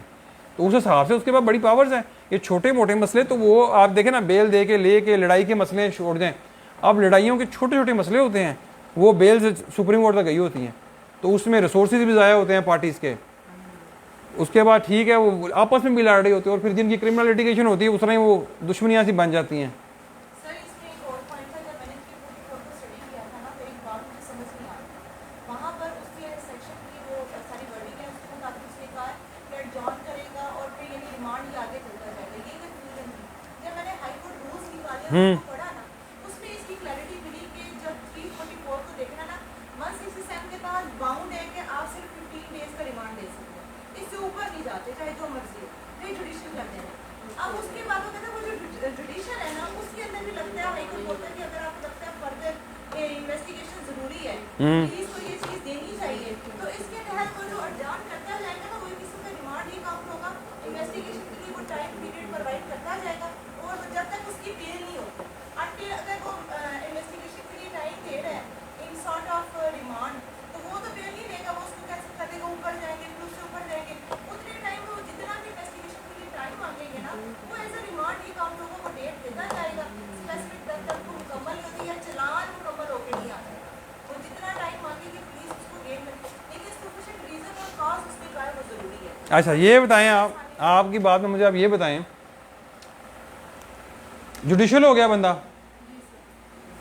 15 दिन की डेट पड़ रही है, जी हर 15 दिन की डेट पड़ेगी सबसे। पड़ गई डेट, फिर 15 दिन की डेट में हो गया रहा होगा, पुलिस इन्वेस्टिगेट करना चाहे तो कर लेगी। यस सर, अगर करना, अगर वो बेल अप्लाई नहीं होती उसकी और पुलिस के बेल अप्लाई हुई, रिजेक्ट हो गई, सर वो इन्वेस्टिगेशन के लिए टाइम इसको मिलेगा। पुलिस को जी सर, और लेकिन ये है कि वो इन्वेस्टिगेशन ऐसे होगी कि ना तो वो उसकी कस्टडी में आएगा, वो वहाँ पर जाके वो जो फिर वो ना अरेंजमेंट की बात करता है हाई कोर्ट, वो जो सुप्रिटेंडेंट ऑफ पुलिस है और या जो जेल का सारा वो सिस्टम है वो उसको अरेंज करेगा और उसको करके उसके बाद डिस्कस करेगा जो इन्वेस्टिगेशन करनी होगी उसके मुताबिक। ये फिजिकल रिमांड का मतलब क्या है?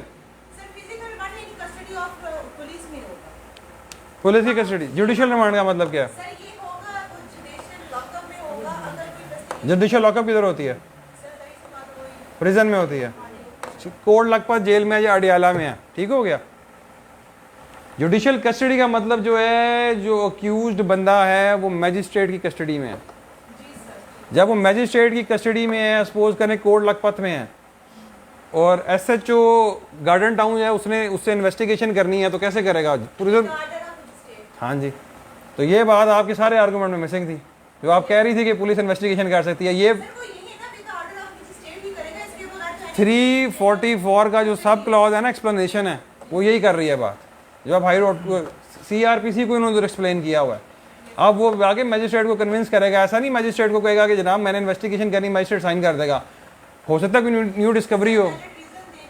हाँ, वो अगर नहीं कन्विंस होगा वो नहीं देगा। उसकी बुनियाद पर ही मजिस्ट्रेट ऑर्डर कर सकता है। हाँ जी, वो कर सकता है। हाँ जी, क्योंकि कस्टडी उसके पास कर सकता है, बिल्कुल ऐसा ही है। ये हमने डिस्कस की थी लास्ट लेक्चर में, आप नहीं थी, ये बात डिस्कस हुई हुई है सारी, 344 का एक्सप्लेनेशन।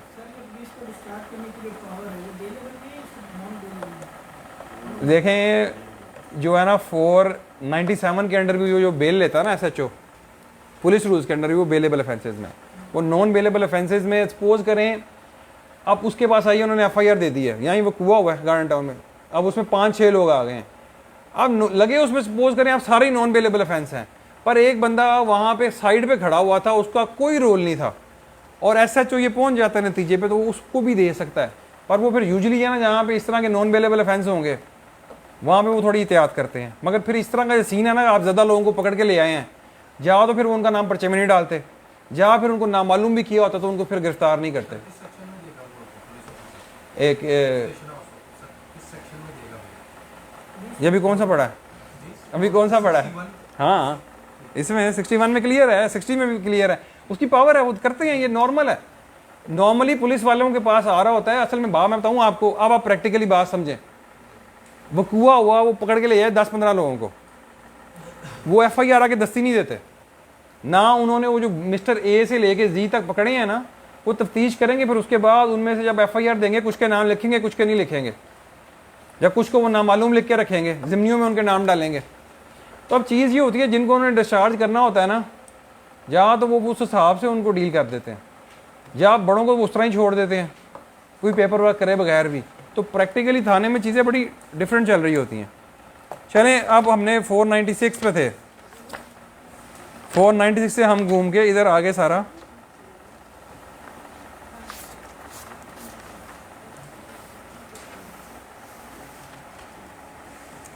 497 क्लियर है। 496 में जनरल इंफॉर्मेशन है। मैडम मरियम इसको पढ़ लेंगी ना अब आप? सर ये जो बेल-एबल ऑफेंसेस हैं, ये कॉग्निजेबल और नॉन कॉग्निजेबल दोनों हो सकते हैं। उसमें जो बेलेबल ऑफेंसेस है ना, उसमें वारंट की नॉन कहते हैं, वो पकड़ लाते हैं आपको, और उसके बाद अगर वो बेलेबल ऑफेंस ला के आप as a matter of right जाते हैं, 3 साल से कम की सज़ा होती है, तो आपको बेल मिल जाती है। यहाँ पे लिखा हुआ है ना कि बेलेबल ऑफेंस है और विदाउट वारंट हुआ हुआ है गिरफ्तार, तो मैं इस वो आप पुलिस वाला आपको पकड़ के ले आता ना। देखें चीज़ पता है क्या है, जब तक पुलिस वाला थोड़ी इन्वेस्टिगेशन नहीं करेगा ना, वो ऑफेंस लगाएगा कैसे?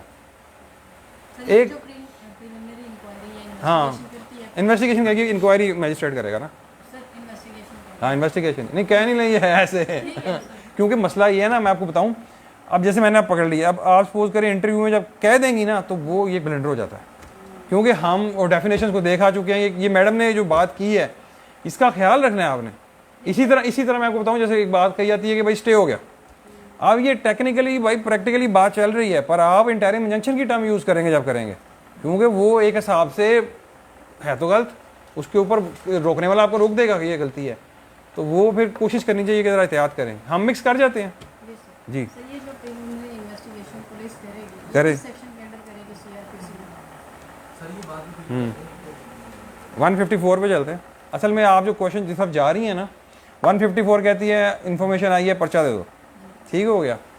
प्रैक्टिकली ऐसे नहीं होता, ये हम डिस्कस कर चुके हैं शुरू के लेक्चर में। इवन आप जो पर्चा हो रहा है ना, इवन सपोज करें 490F का मसला है, जब इवन एक छोटे से भी मसाइल है ना, कंप्लेंट आ गई पुलिस के पास, वो कंप्यूटर में इंदराज करते हैं, आपको नंबर दे देते हैं, उसके 1-2 दिन बाद जिस ASI को वो एप्लीकेशन अलॉट होती है ना, वो एक पार्टी को फ़ोन करेगा आ जाओ, दूसरी को भी करेगा, वो कोशिश करेगा दोनों पार्टियां आमने सामने आ जाएं, या अलग टाइम पे आ जाएं। वो दोनों को सुनता है, अपनी एक रिपोर्ट बनाता है, SHO को देता है। अब वो देखते हैं हमने पर्चा देना कि नहीं देना, इससे कॉग्निजेबल ऑफेंस चॉक आउट हो रहा है कि नहीं हो रहा। अब उसमें डिफरेंट ऑफेंसेज हैं, उसकी उनकी डिफरेंट हायरार्की बनी हुई है कि जो सीरियस नेचर के ऑफेंसेज हैं वो SP लेवल तक से लेते हैं अप्रूवल, अपने पर्चा देना कि नहीं देना। कहीं पे DSP लेवल तक जाते हैं, वो इन्वेस्टिगेशन DSP और कहते हैं इन्वेस्टिगेशन SP, उसके बाद वो फैसला करते हैं। अब वो जो एमिनेंट मसला आ जाता है ना, जहाँ पे पर्चा देना, जब बहुत बड़ा जैसे कत्ल हो गया, हार्ट का केस आ गया बड़ा, वहाँ पे अगर मेडिकल की रिपोर्ट का करना है, वो ऊपर SP से लेके उसमें ज़्यादा टाइम नहीं लगता है, वो लिंक्ड होते हैं, वो फिर पर्चा देते हैं। उसकी वजह ये होती है कि बाद में उन्होंने फिर पर्चा कॉन्टेस्ट भी करना होता है सारा। नहीं सर, मेरा क्वेश्चन आपका जो क्वेश्चन है ना, मेन लॉ ये कहता है कि भाई आपके पास इन्फॉर्मेशन आई है, आपने पर्चा काट लेना है, पर प्रैक्टिकली ये नहीं हो रहा, ये रियलिटी है। जो मैं आपको वही प्रोसीजर जो बताना चाह रहा हूँ ना, क्योंकि कई दफ़ा मैं इन्वेस्टिगेशन में गया हूँ, मैंने देखा हुआ है प्रोसेस, वो नहीं काटते पर्चा, वो काट ही नहीं सकते। SHO को पता मैं काटूंगा, भाई मेरी ये पावर नहीं है, उसको उन्होंने रिस्ट्रिक्ट किया हुआ है।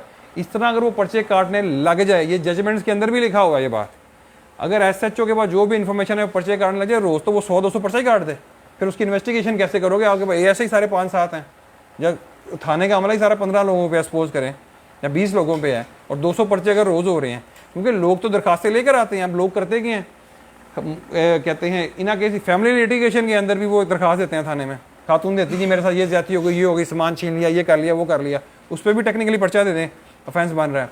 इस तरह जो इन्फॉर्मेशन आए, अगर वो 154 को आप स्ट्रिक्टली करें तो 200-300 पर्चे तो कहीं नहीं गए रोज़। जितनी कंप्लेंट्स आएंगी तो वो तो फिर हमारे इवन ये भी बात डिस्कस हुई है जजमेंट में कि पुलिस को जो है ना, इसमें 2 व्यूज़ है। एक तो ये ना पर्चा दे दें, एक ये है कि उन्हें प्रिलिमिनरी इन्वेस्टिगेशन करनी चाहिए, क्योंकि ताकि वो ये है कि हमारे सिस्टम में जिस बंदे के ऊपर पर्चा हो गया, उसकी उस तरह ही रिप्यूट इलाके में या ख़ानदान में वो उसको शेडी देखना शुरू कर देते हैं। तो ये मसाइल हैं। इसी तरह आप देखिए एक फ़र्क जो है, जैसे स्कॉटलैंड यार्ड करती है इन्वेस्टिगेशन, यूके की एजेंसीज करती हैं, वो पर्चा तभी देती हैं जब उनके पास कंक्रीट सबूत होते हैं कि भाई हम इसको प्रोसिक्यूट कर लेंगे और हम सजा दिलवाएंगे। FIA का प्रोसीजर ऐसा है। मेरा बस प्रश्न ये है क्या? कि कौन सा सेक्शन क्लियर किसी का ये कहता है कि आपको प्रिलिमिनरी इन्वेस्टिगेशन कोई नहीं, पुलिस वाले को कोई भी नहीं कहता, कोई है तो मुझे भी बताएं। 159 मुझे लगता है 159 कहता, चले आ जाए 159 में। मैडम जाइए ब्रेक में ना चलें, ये बहुत हो जाना है। हम इस तरह ये हम जैसे 159 देखें वो 159 तक हम जब जाते हैं तो मेरे ख्याल से ये जो प्रोसीजर है ये इसीलिए है कि आप FIR दें, उसके बाद आप देखें इन्वेस्टिगेशन होनी चाहिए या नहीं होनी चाहिए, उस तरह से। Police to hold inquiry, police to hold investigation और preliminary inquiry, preliminary inquiry magistrate करेगा, एक बात हो गई।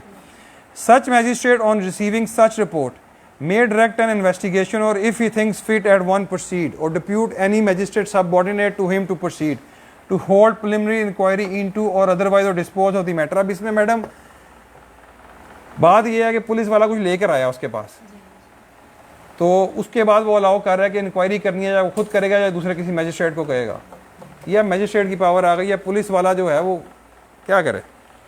पुलिस वाला तो पूरा डिसाइड कर रहा है ना एक चीज़ को, पुलिस वाला ये उसने 24 आवर से पहले उसने लेके नहीं जानी रिपोर्ट, ये आप बात याद रखें। सपोज करें, एक बात डिस्कस हुई थी लास्ट टाइम कर रहे थे ना, इस सेक्शन को अगर आप देखें, सपोज करें पुलिस वाले के पास अब वो 6 बजे का हुआ है, कोर्ट तो बंद हो गए हैं, मैजिस्ट्रेट के घर जाएगा फिर वो इसी में, या 24 घंटे बाद सुबह उसने पेश करना है, जब तक अदालतें बंद नहीं होती 3 साढ़े 3 बजे तक।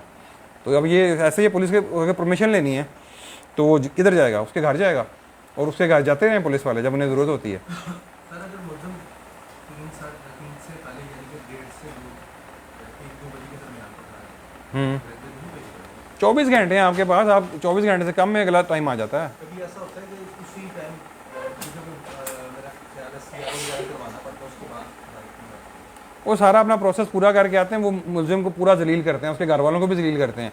वो आपको ये नहीं बताता कि हम सुबह 9 बजे कोर्ट में होंगे, आप सुबह 9 बजे कोर्ट पहुंचे, पुलिस ने अपनी मर्जी से पेश करना है रिमांड के लिए। सम टाइम FIA वाले जो है ना वो 3 बजे पेश कर रहे होते हैं, 3:30 बजे। तो यार अब वो ये चीज़ें तो फिर पुलिस के सिस्टम में है ना, आपको जो जो इन्फॉर्मेशन चाहिए वो आपको इस तरह तरीके से मिलती है। अच्छा जी 496, 497, 498 पे आए जी। Power to direct admission to bail और reduction of bail, the amount of every bond executed under this chapter shall be fixed with the due regard to the circumstances of the case and shall not be excessive, and the High Court or Court of Session may in any case, whether there be appeal or conviction or not, direct that any person be admitted on bail or that the bail required by a police officer or magistrate be reduced। bail required by a police officer or magistrate है, इस term को आप देख लें। 498 अब उसमें कह रहा है जो बॉन्ड एग्जीक्यूट किया जाएगा वो एक्सेसिव नहीं होगा, कोर्ट उसी टाइम डिसाइड करती है, जज की डिस्क्रिप्शन होती है इतना का बॉन्ड दे दो। इवन आप सेशन जब मैजिस्ट्रेट के पास हो, सेशन में हो, हाई कोर्ट में हो, वो एक्सेसिव नहीं होना चाहिए, वो दे देते हैं। अब जो बंदा बेल पे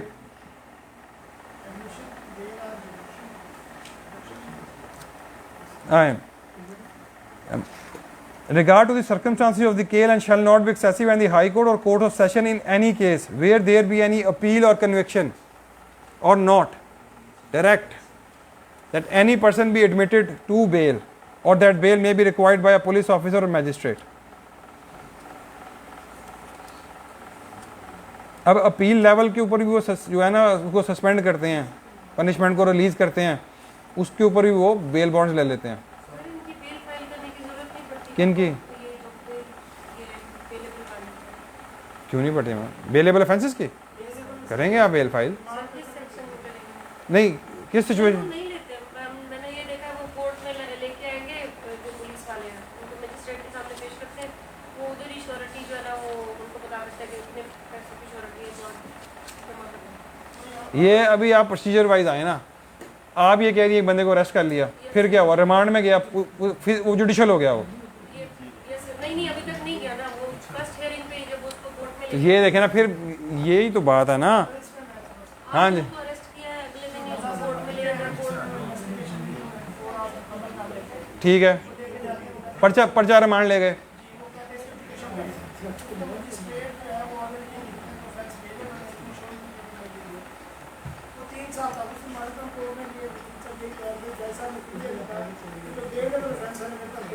आप एक सिचुएशन कह रहे हैं मजिस्ट्रेट डिस्चार्ज नहीं कर रहा, पुलिस वाले उसका फिजिकल नहीं मांग रहे, जहाँ उनका फिजिकल रिजेक्ट हो रहा है, अब मजिस्ट्रेट जब डिस्चार्ज करेगा, बेल लेगा, जा कहते हैं वो जुडिशल करेगा। ठीक हो गया ना। मोस्टली क्या प्रैक्टिस ये फॉलो होती है, वो जुडिशल कर देता है, वो फिर बेल अप्लाई करता है। ठीक हो गया। जब वो ऐसे करेगा तो बेल डालेगा पिटिशन। अब ऑन दी स्पॉट अगर मैजिस्ट्रेट उसको छोड़ रहा है और एविडेंस बिल्कुल भी नहीं है, मैजिस्ट्रेट वो सर ये जो कुछ टाइम पहले ये पेट्रोल अगर इतने लिमिट से ज़्यादा आपने अपनी गाड़ी में रखा या कुछ इस टाइप के बहुत केसेस वहाँ पे ज़्यादा हो गए, तो फिर उसमें ये था जब 24 आवर्स जब FIR उनकी हो जाती थी, फिर वो जब उनको कोर्ट में लेके आते थे ना, फिर जो है उसी वक्त ही जो है इस चीज़ पे वो देखिए वो उसको डिस्चार्ज भी कर सकता है, डिस्चार्ज भी कर सकता है अगर वो बेल ले। ठीक है, ठीक है मैडम, अगर डिस्चार्ज करना है उसके लिए श्योरिटी हो सकती है, डिस्चार्ज करना है उसके लिए श्योरिटी दी जा सकती है। क्या ना 498 का क्रक्स क्या है? 498 मोस्टली यूज़ होता है प्री अरेस्ट बेल के लिए। ठीक हो गया। अब इसमें यही है, आप जाते हैं बेल मांगते हैं, कोर्ट बेल देती है, जो बॉन्ड्स की वो कह रहा है प्रोविजंस है ना चैप्टर की, वो अप्लाई होंगी। जो बॉन्ड आप देते हैं, पर्सनल गारंटी दे रहे हैं, जब बॉन्ड प्रॉपर्टी का रखवा रहे हैं, जब इमूवेबल भी हो सकती है, वो कहता है जी 5 लाख रुपए का दे दे या 2 लाख रुपए का दे दे, वो कह रहे हैं उस ऑफेंस के नेचर के अकॉर्डिंगली देखा जाएगा और वो ज़्यादा एक्सेसिव नहीं होना चाहिए। तो ये उसकी मेन इसका ये क्रक्स है। अब ये कहते हैं, वो कहते हैं जनरल इसमें बात है और कुछ भी नहीं है, ये जनरल प्रोविजंस हैं। दूसरा इसमें से ये भी एक इम्प्लाइड मीनिंग है कि हाई कोर्ट और कोर्ट ऑफ सेशन ये दोनों प्री अरेस्ट बेल जो है वो ग्रांट कर सकते हैं। तो करते हैं। अब आपकी निचले फोरम से रिजेक्ट होती है, आप हायर फोरम में जाते हैं ना, सुप्रीम कोर्ट तक, तो ऐसा ही है। सर एसी का क्या है ये मैं कह के आई हूँ एसी का, लेकिन क्या कह रहे हैं? कह रहे हैं एसी खराब है। कह रहे हैं हमने पैसे जोड़े ये आप मैडम नूर से कहें, जहाँ एक क्या है ना उनको। सर मैं कह के आई हूँ, वो कह रहे हैं एसी खराब है, हम ब्रेक में देखेंगे। अच्छा चलो, चलें फिर यो है ना, इसे जल्दी से करते हैं। 498A, no bail to be granted to a person not in custody in court और against whom no case is registered, जिसके खिलाफ FIR नहीं हुई, कोई केस रजिस्टर्ड नहीं है, और वो बंदा जो कोर्ट के सामने अपीयर नहीं होगा, उसकी बेल नहीं होगी। अब जैसे प्रोटेक्टिव बेल है, उसमें लोग पाकिस्तान से बाहर होते हैं, अब उन्हें खदशा होता है हम लैंड करेंगे अरेस्ट हो जाएंगे, वो कहते हैं कोई इस तरह की सूरत हाल नहीं है कि हमें बेल मिल जाए, तो वो बेल के लिए आपको कोर्ट में जाना पड़ता है। इवन आप अगर सपोज करें इस्लामाबाद में हैं और वहाँ से आप प्रोटेक्टिव बेल ले सकते हैं, पर आपको कोर्ट में अपीयर होना पड़ेगा। तो ये बाउंड करते हैं कि बेल देने के बाद कि आपको उस कोर्ट में जाके सरेंडर करना ऐसा ही है, उसमें ऐसा ही है। हाँ जी, उस कोर्ट में जिसकी जुरिस्डिक्शन है उसमें जी ऐसा ही है, वो खुद आपको जाना पड़ेगा पर्सनली। जो लॉ है वो यही है, बाकी कुछ इसकी एक आधी एक्सेप्शन है पॉलिटिकल केसेस में, उसको आप छोड़ दें, वो उसकी तरफ वो क्या था लॉ नहीं है।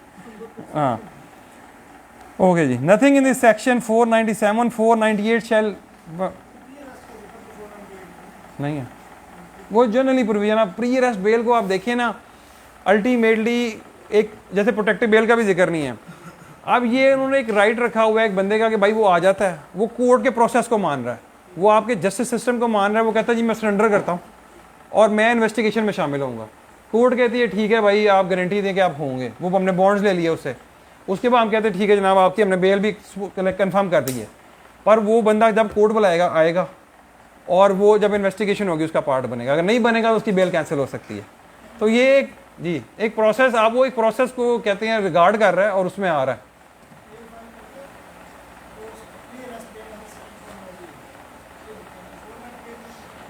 नहीं है, ऐसे ही आपकी बात दुरुस्त है, ऐसे नहीं है। असल में आप सेक्शन ना भी लिखे हैं, कई लोग जो हैं वो 496 498 दोनों लिखे होते हैं बेल पिटिशन पे। नथिंग इन सेक्शन 497 और section 498 shall deemed to require or authorize a court to release on bail or to direct to be admitted on bail any person who is not in the custody or not present in the court or against whom no case stands registered for the time being.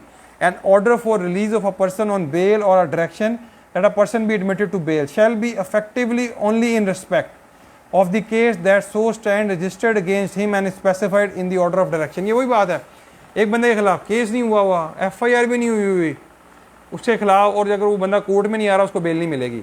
अब एक situation पता है create होती है, police एक suppose करें वकूआ हो गया, जो हम FIR पढ़ेंगे उससे रिलेटेड ही है, वो वकूआ हुआ है 4 तारीख का, पर्चा कट रहा है 10 तारीख को, 6 दिन का डिफरेंस है, अब जिन लोगों के खिलाफ उन्होंने बाय नेम पर्चा देना चाहिए था ना, उनको पता लग गया था पुलिस इन्वेस्टिगेट कर रही है, पुलिस ने धमकी भी एसएचओ ने दे दी है, इतने पैसे दे दो नहीं तो पर्चा काटूंगा।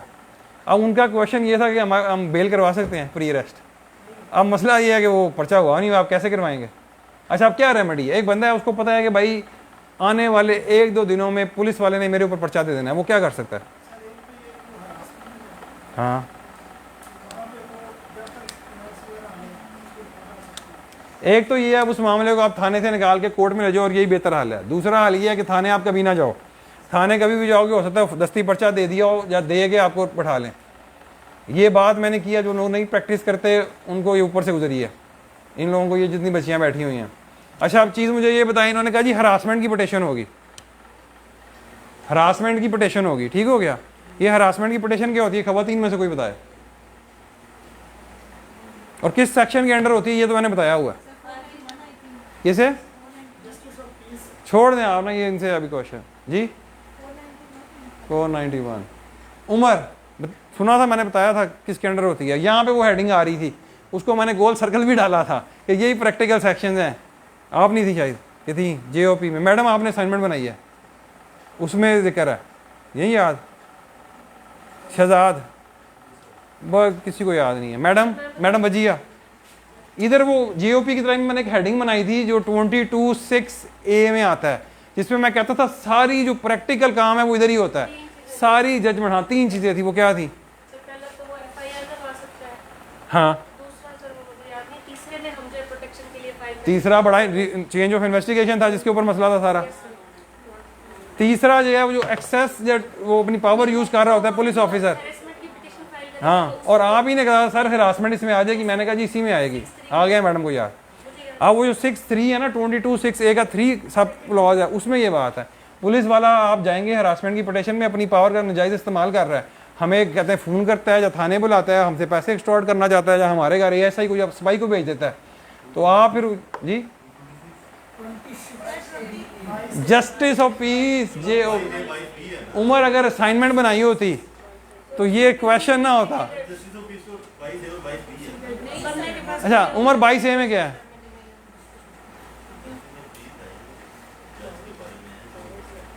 अच्छा 22A में ये, 22B में क्या है?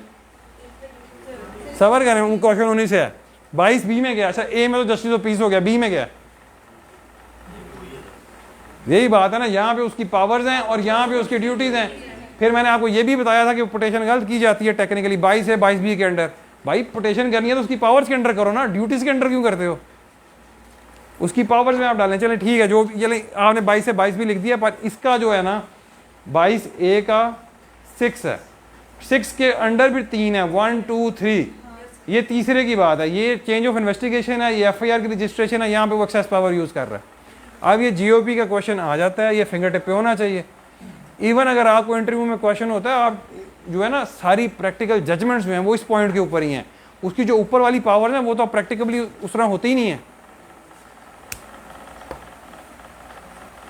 पर ये किसी को भी याद नहीं था, अफसोस की बात ये है। दी कर दी, क्या दे दिया साहब ने? हाँ जी, हाँ, जब उसने FIR दे दी है कर लेगी। देखिए फिर बात वही आ जाती है, जब उन्होंने FIR देनी होती है ना पुलिस वालों ने, फिर उन्हें कोई रोक नहीं सकता, फिर वो FIR देते। पर जनरली पता है क्या है, ये कोई खास ऑफेंस होगा। अब होता पता है क्या है, आपने हरासमेंट की पिटीशन पास की, सपोज करें उसी दिन भी ऑर्डर हो जाता है या कमेंट्स मांग लिए जाते हैं, जो नायब कोर्ट है वो फ़ोन कर देता है ASI को, वो फिर यूजुअली नहीं करते। जो नॉर्मल ऑफेंसेस हैं या लोगों के मामला चल रहे होते हैं, ये अब जो है ना जिसमें अगर 3 दिन बाद FIR दे दिया, जहाँ पे जो पुलिस वाला फिर पर्सनल हुआ होगा, जहाँ उसको पैसे कुछ लेने होंगे, जहाँ उन्होंने वाकई में बंदा पकड़ना होगा, या फिर वो ये कहेगा, फनकारी लगाएगा जी कि आपके ऑर्डर मिलने से पहले हम FIR दे चुके थे, वो डेटे डूटे कर लेंगे ऊपर नीचे। फिर इसका एक बड़ा अच्छा सोल्यूशन है, अगर आपने उसको डिफीट करना है ना, एक सपोज करें जो है ना अब होती हैं FIR ऑनलाइन, आपके पास रिकॉर्ड भी मिल जाता है थोड़ी तगदो करने से। अब जो आपकी FIR हुई है उसका एक टाइम है, उसकी एक डेट है। अगर वो ये टाइम और डेट को मैनिपुलेट करें जो वो करते हैं, तो आप कुछ FIR के टाइम डेट ऊपर देखें, और कुछ के नीचे देखें, आपको आइडिया होना शुरू हो जाएगा इन्होंने आपकी एफआईआर में डेट और टाइम को मैनिपुलेट तो नहीं किया ऑनलाइन सिस्टम में, ये हो जाता है पॉइंट। और अगर ये पॉइंट पकड़ा जाए तो ट्रायल में तो आप निकल गए, और उसने बेल में भी बड़ी हेल्प हो जाती है। पर ये मुश्किल काम है थोड़ा, इसके वो जो है ना सिस्टम में थोड़ा करना पड़ता है। ये करते हैं, ये CNSA के अंदर बड़ा करते हैं, क्योंकि उन्होंने बैठ के तो सब कुछ बनाना होता है। चलें आगे चलते हैं। 499 जी, ये ट्रायल में होता है ना, ये जब से आया है वो फिर बेल कहते हैं ट्रायल से निकलवाना होता है तो करते हैं। Bonds of accused and sureties before any person is released on bail और released on his own bond, a bond of such sum of money as the police officer or court, as the case may be think sufficient, shall be executed by such person when he is released on bail by one or more sufficient sureties, conditioned that such person shall attend at the time and place mentioned in the bond and shall continue to attend until otherwise directed by the police officer or the court as may be। अब sureties एक से ज़्यादा भी हो सकते हैं। उसे कहा जी 10 लाख की श्योरिटी दे दो, अब एक बंदे का प्रॉपर्टी 5 लाख की है, वो एक और बंदे के पास भी 5 लाख की, वो 2 की भी दे सकता है, 3 की भी दे सकता है। एक्सेप्ट कोर्ट उसे एक्सेप्ट कर ले। जहाँ पे बॉन्ड और श्योरिटी दी जाती है वहाँ पे ये अंडरटेकिंग है कि उसको जब बुलाया जाएगा, जिधर बुलाया जाएगा, जिस फोरम पे होगा उसको आना होगा, नहीं तो अदरवाइज उसकी ये बॉन्ड वगैरह कैंसिल हो जाएंगे और फिर उसकी बेल भी, अगर बेल पे बेल भी कैंसिल हो सकती है। 499 के तहत कैंसिल होती है। नहीं, जनरल उसमें बात बताई हुई है, जब वो कैंसिल करेगा ना बेल आपकी, तो वो तो सब क्लास 5 के अंडर करेगा 497 के। ये जो बंदा नहीं आता, वो अभी इसका जिक्र नहीं हो रहा, वो मैं आपको उस तरह बता रहा हूँ समझाने के लिए। जब वो सपोज करें फिर उसको POV डिक्लेयर किया जाता है, वो सारा प्रोसीजर अलग है। ये छोटी वाले बंदे को पहले तो भाई जिसको आपने बेल दे दी उसकी श्योरिटियाँ बॉन्ड एग्जीक्यूट हो गए, अब वो आ नहीं रहा, कोर्ट ने कहा जिस डेट पे वो आ नहीं रहा तो कोर्ट नोटिस भेजेगी श्योरिटी को जिसने बॉन्ड एग्जीक्यूट किया, श्योरिटी दी, भाई बताओ ये क्यों नहीं आ रहा। असल में मेरी श्योरिटी बॉन्ड आपने दी है, कोर्ट ने आपसे पूछना है भाई मैं क्यों नहीं आ रहा, तो वो आपको नोटिस करेगी। आपकी जिम्मेदारी है मुझे लेकर आएँ, आपने गारंटी दी हुई है कि जब कोर्ट बुलाएगी तो आप मुझे लेकर जाएंगे अगर मैं नहीं आता तो फिर ऐसे नहीं। ठीक है चलें इसे करें आहिस्ता आहिस्ता, आप ना इसको बन जाएगा आपका सुनते साथ ही कि क्या इसका मतलब है। If the case so require the bond shall also bind the person released on bail to appear when called upon at the high court, court of session और any other court to answer the charge. Answer the charge Shahzad, answer the charge Umar, answer the charge भाई देख लो मुझे कोई answer the charge का मतलब क्या है, उसका जवाब देना। ठीक है ठीक है। डिस्चार्ज फ्रॉम कस्टडी, मैडम समझ पूछ लिया करें आप इसमें, जितने अगर आप लोग करेंगे क्वेश्चन ना उससे हो सकता है कई दफ़ा क्लियर हो जाता है पॉइंट, तो इस पर क्वेश्चन पे ना झिझका करें।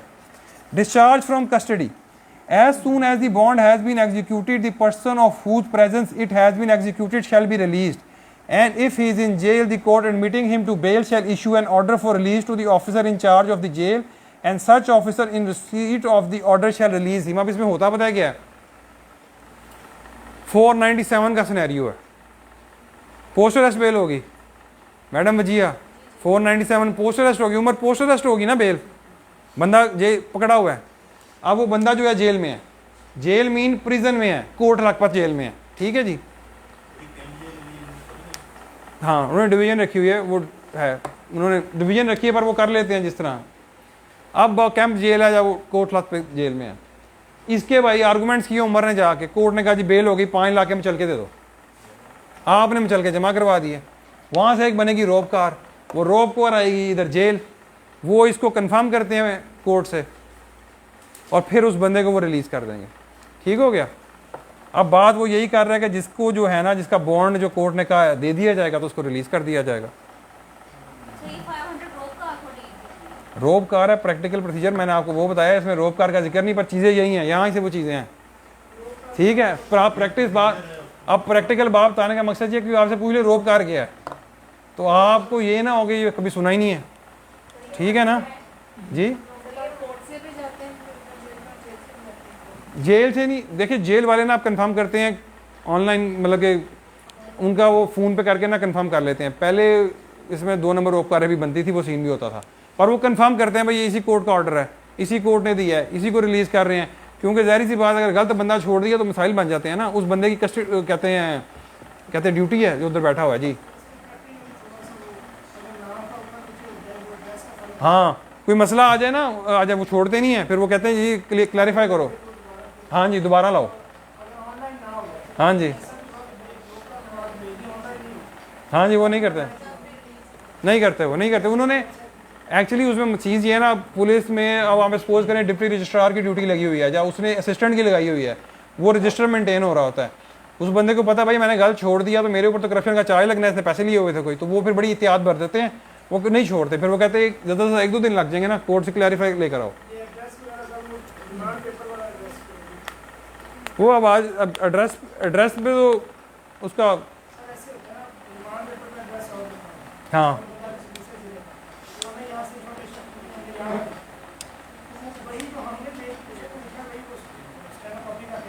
ऐसा ही है, हाँ एड्रेस क्या हो रहा है वो क्लैरिफाई करना पड़ेगा।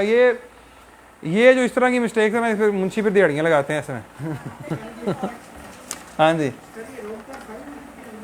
रोबकार प्रोसीजर यही फॉलो हो रहा है, प्रैक्टिस में उसको रोबकार कहा जाता है, एक ऑर्डर है फ्रॉम द कोर्ट, तो वो है nothing in section 496 section 497 shall be deemed to require the release of any person liable to detain for some matter other। अच्छा, इसमें अब ऐसा है कि एक बेल हो गई, आपकी बॉन्ड करा दी है, एक पर्चे में और आप फंसे हुए हो, जब तक उससे नहीं कराओगे तो आपको नहीं छोड़ेंगे, ये हाँ ऑर्डर में लिखा, हाँ इस तरह स्टे के ऑर्डर में भी लिखा होता है जो इंटरिम इंजंक्शन का है, अगर कोई और लॉ है तो फिर ये नहीं एप्लीकेबल होगा। एक बंदे के ऊपर 2 पर्चे थे, एक पर्चे में बेल हो गई, बॉन्ड जमा करवा दी है, ठीक हो गया, अब दूसरे पर्चे में तो बेल नहीं हुई ना, तो क्या उसको छोड़ा जाएगा? नहीं छोड़ा जाएगा। इसी तरह जब बेल वो दी जाती है ना, तो उसमें लिखा होता है कि अगर किसी और केस में वो कहते हैं बंदे की अरेस्ट है, किसी भी ऑफेंस में, नॉन बेलेबल ऑफेंस में भी बेल हो जाती है, तो उसमें भी ये लिखा होता है।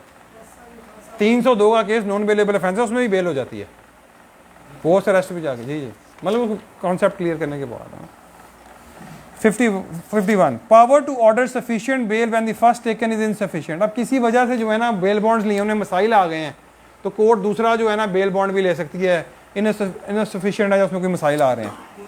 इफ थ्रू मिस्टेक फ्रॉड और अदरवाइज, अब ये जो है ना थ्रू फ्रॉड और मिस्टेक अदरवाइज में पता क्या होता है, मसला ये होता है कि जब आप बेल बॉन्ड देते हैं ना, कई दफ़ा मोस्टली जो है आप रजिस्ट्री दे रहे होती हैं, जब अपनी गाड़ी के कागज़ दे रहे होते हैं, वो उसके ऊपर स्टैम्प भी लगा देते हैं, तो बहुत सारे लोग कुछ इस वजह से नहीं देना चाहते अपनी पर्सनल प्रॉपर्टी के डॉक्यूमेंट्स, कुछ दे देते हैं, और कुछ जो है उनके पास होती नहीं है, तो फिर ना टाउट में चल के हो रहे होते हैं, बॉन्ड मिल जाते हैं आपको कचहरी में से, कोर्ट में से, तो वो समटाइम जब कोर्ट सख्ती करती है ना, तो वो फिर कोर्ट उसको कैंसिल भी कर देती है। अब यहाँ पे जो फ्रॉड और मिस्टेक, ये सब कुछ चीज़ें ना, ये वो चीज़ें जो होती हैं,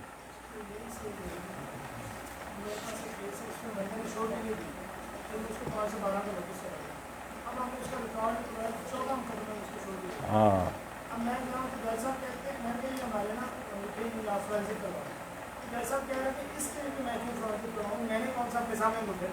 हाँ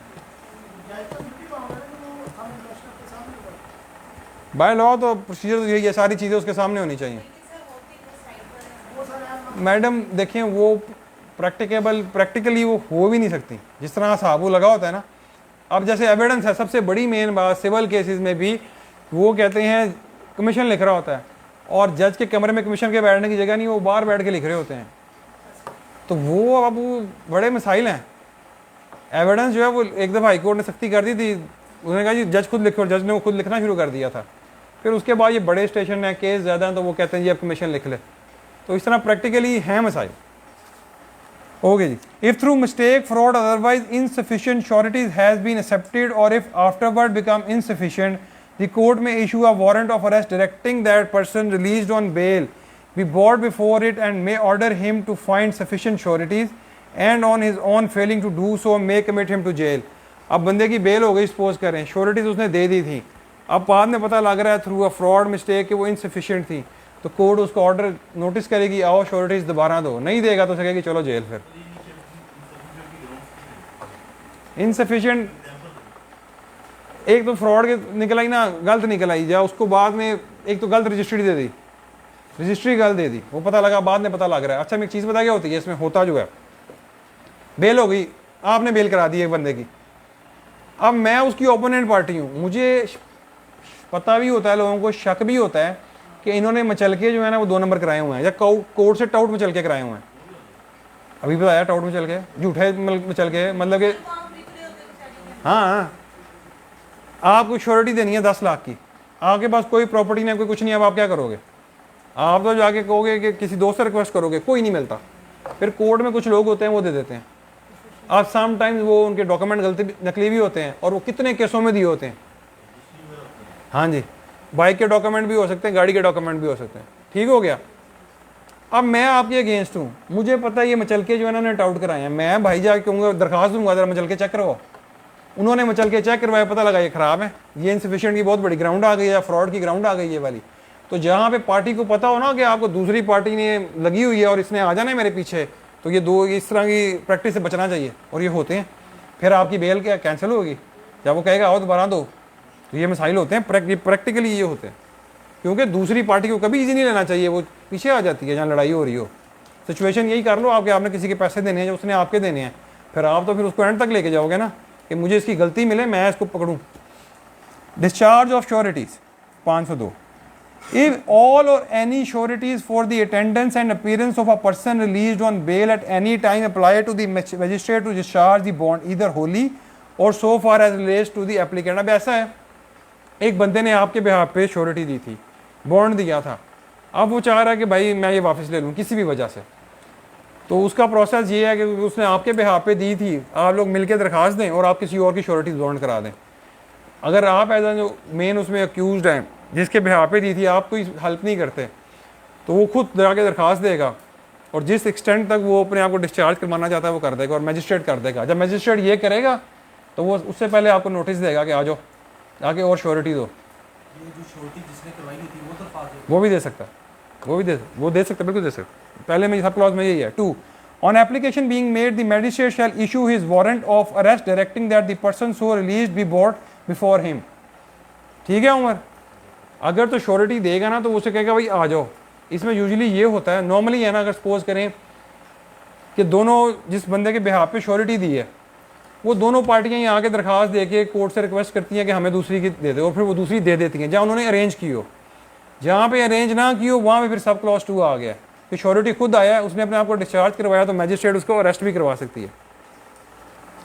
3 On appearance of such person pursuant to the warrant or his voluntary surrender, the magistrate shall direct the bond to be discharged either wholly or as far as relates to his applicant, and shall call upon such person to find other sufficient sureties, and if he fails to do so may commit him to custody। उसको bond देने पड़ने हैं, अगर वो नहीं देगा तो jail में जाएगा। सिंपल सा इसमें बात है, मतलब कि सिंपल अगर आप देखें मिस्टर ए ने, ये आप लोगों को समझ आ गई सबको? मैडम मरियम आ गई समझ? मैडम मरियम आप में सबसे जूनियर हैं, तो इसका उनको जो है ना एज आप लोगों ने देना है कि उनको गाइड भी करना है, और उनको अगर कॉन्सेप्ट एक चीज़ का नहीं है तो उनकी हेल्प भी करनी है। ठीक हो गया मैडम, लगी समझ? अब ए अक्यूज था, बी ने श्योरिटी दी, अब बी चाह रहा है मैं अपनी श्योरिटी वापस ले लूँ। एक तो प्रोसेस जो यहाँ नहीं पता रहा, जो प्रैक्टिकली पता क्या होता है, ये दोनों मैजिस्ट्रेट के पास जाते हैं, दरखास्त देते हैं, और वो इसे डिस्चार्ज कर देता है, और यहाँ पे मिस्टर सी की श्योरिटी दे देंगे। इस केस में इसने अरेंज की होती है पहले ही, मतलब कि जाहिर सी बात है ना, अब इसने अगर इसके बिहाफ पे श्योरिटी दी है तो कोई ताल्लुक वास्ता होगा तो जाएंगे ना। हाँ ए करेगा ना, देखे ना, अब देखे ना ए था, इसने श्योरिटी देनी थी, अब उसके बिहाफ पे बी दे रहा है, बी जाके अपनी 10 लाख की जायदाद के कागज दे रहा है, तो इसका मतलब है कि ए बी में कोई तो दोस्ती जान पहचान कुछ तो होगा ना। अब बी चाहता है कि भाई मैं श्योरिटी वापस ले लूँ किसी भी वजह से, तो वो ए के साथ मिलकर मैजिस्ट्रेट को दरखास्त देता है, और जाहिर बात है ए अरेंज कर लेता है मिस्टर सी की श्योरिटी, वो दे देता है। कौन? बी को क्या जरूरत है, वो ए। अच्छा एक देखो ना, अब इस तरह हो, FIR हुई, ए उसमें मुलजिम था, ठीक हो गया, कोर्ट ने कहा चलो जी तुम्हारी बेल ले लेते हैं, कोर्ट ने कहा 10 लाख की श्योरिटी दोगे तो बेल कंफर्म होगी, ठीक है। अब 10 लाख के वो कागज कहाँ से लाए, प्रॉपर्टी के नहीं है, क्या करेगा? दोस्त के पास गया, बी उसका दोस्त है या उसका भाई है, उसका कजन है, बी ने दे दिए, बेल उसकी कंफर्म हो गई। बी अब कहता है भाई मैंने श्योरिटी वापस लेनी है, उसको कोई मसाइल हो गए हैं, तो अब ए क्या करेगा? ए को किसी और की श्योरिटी देनी पड़ेगी। नहीं चाहिए, नहीं चाहिए, नहीं चाहिए, नहीं चाहिए, नहीं चाहिए, नहीं चाहिए, ठीक।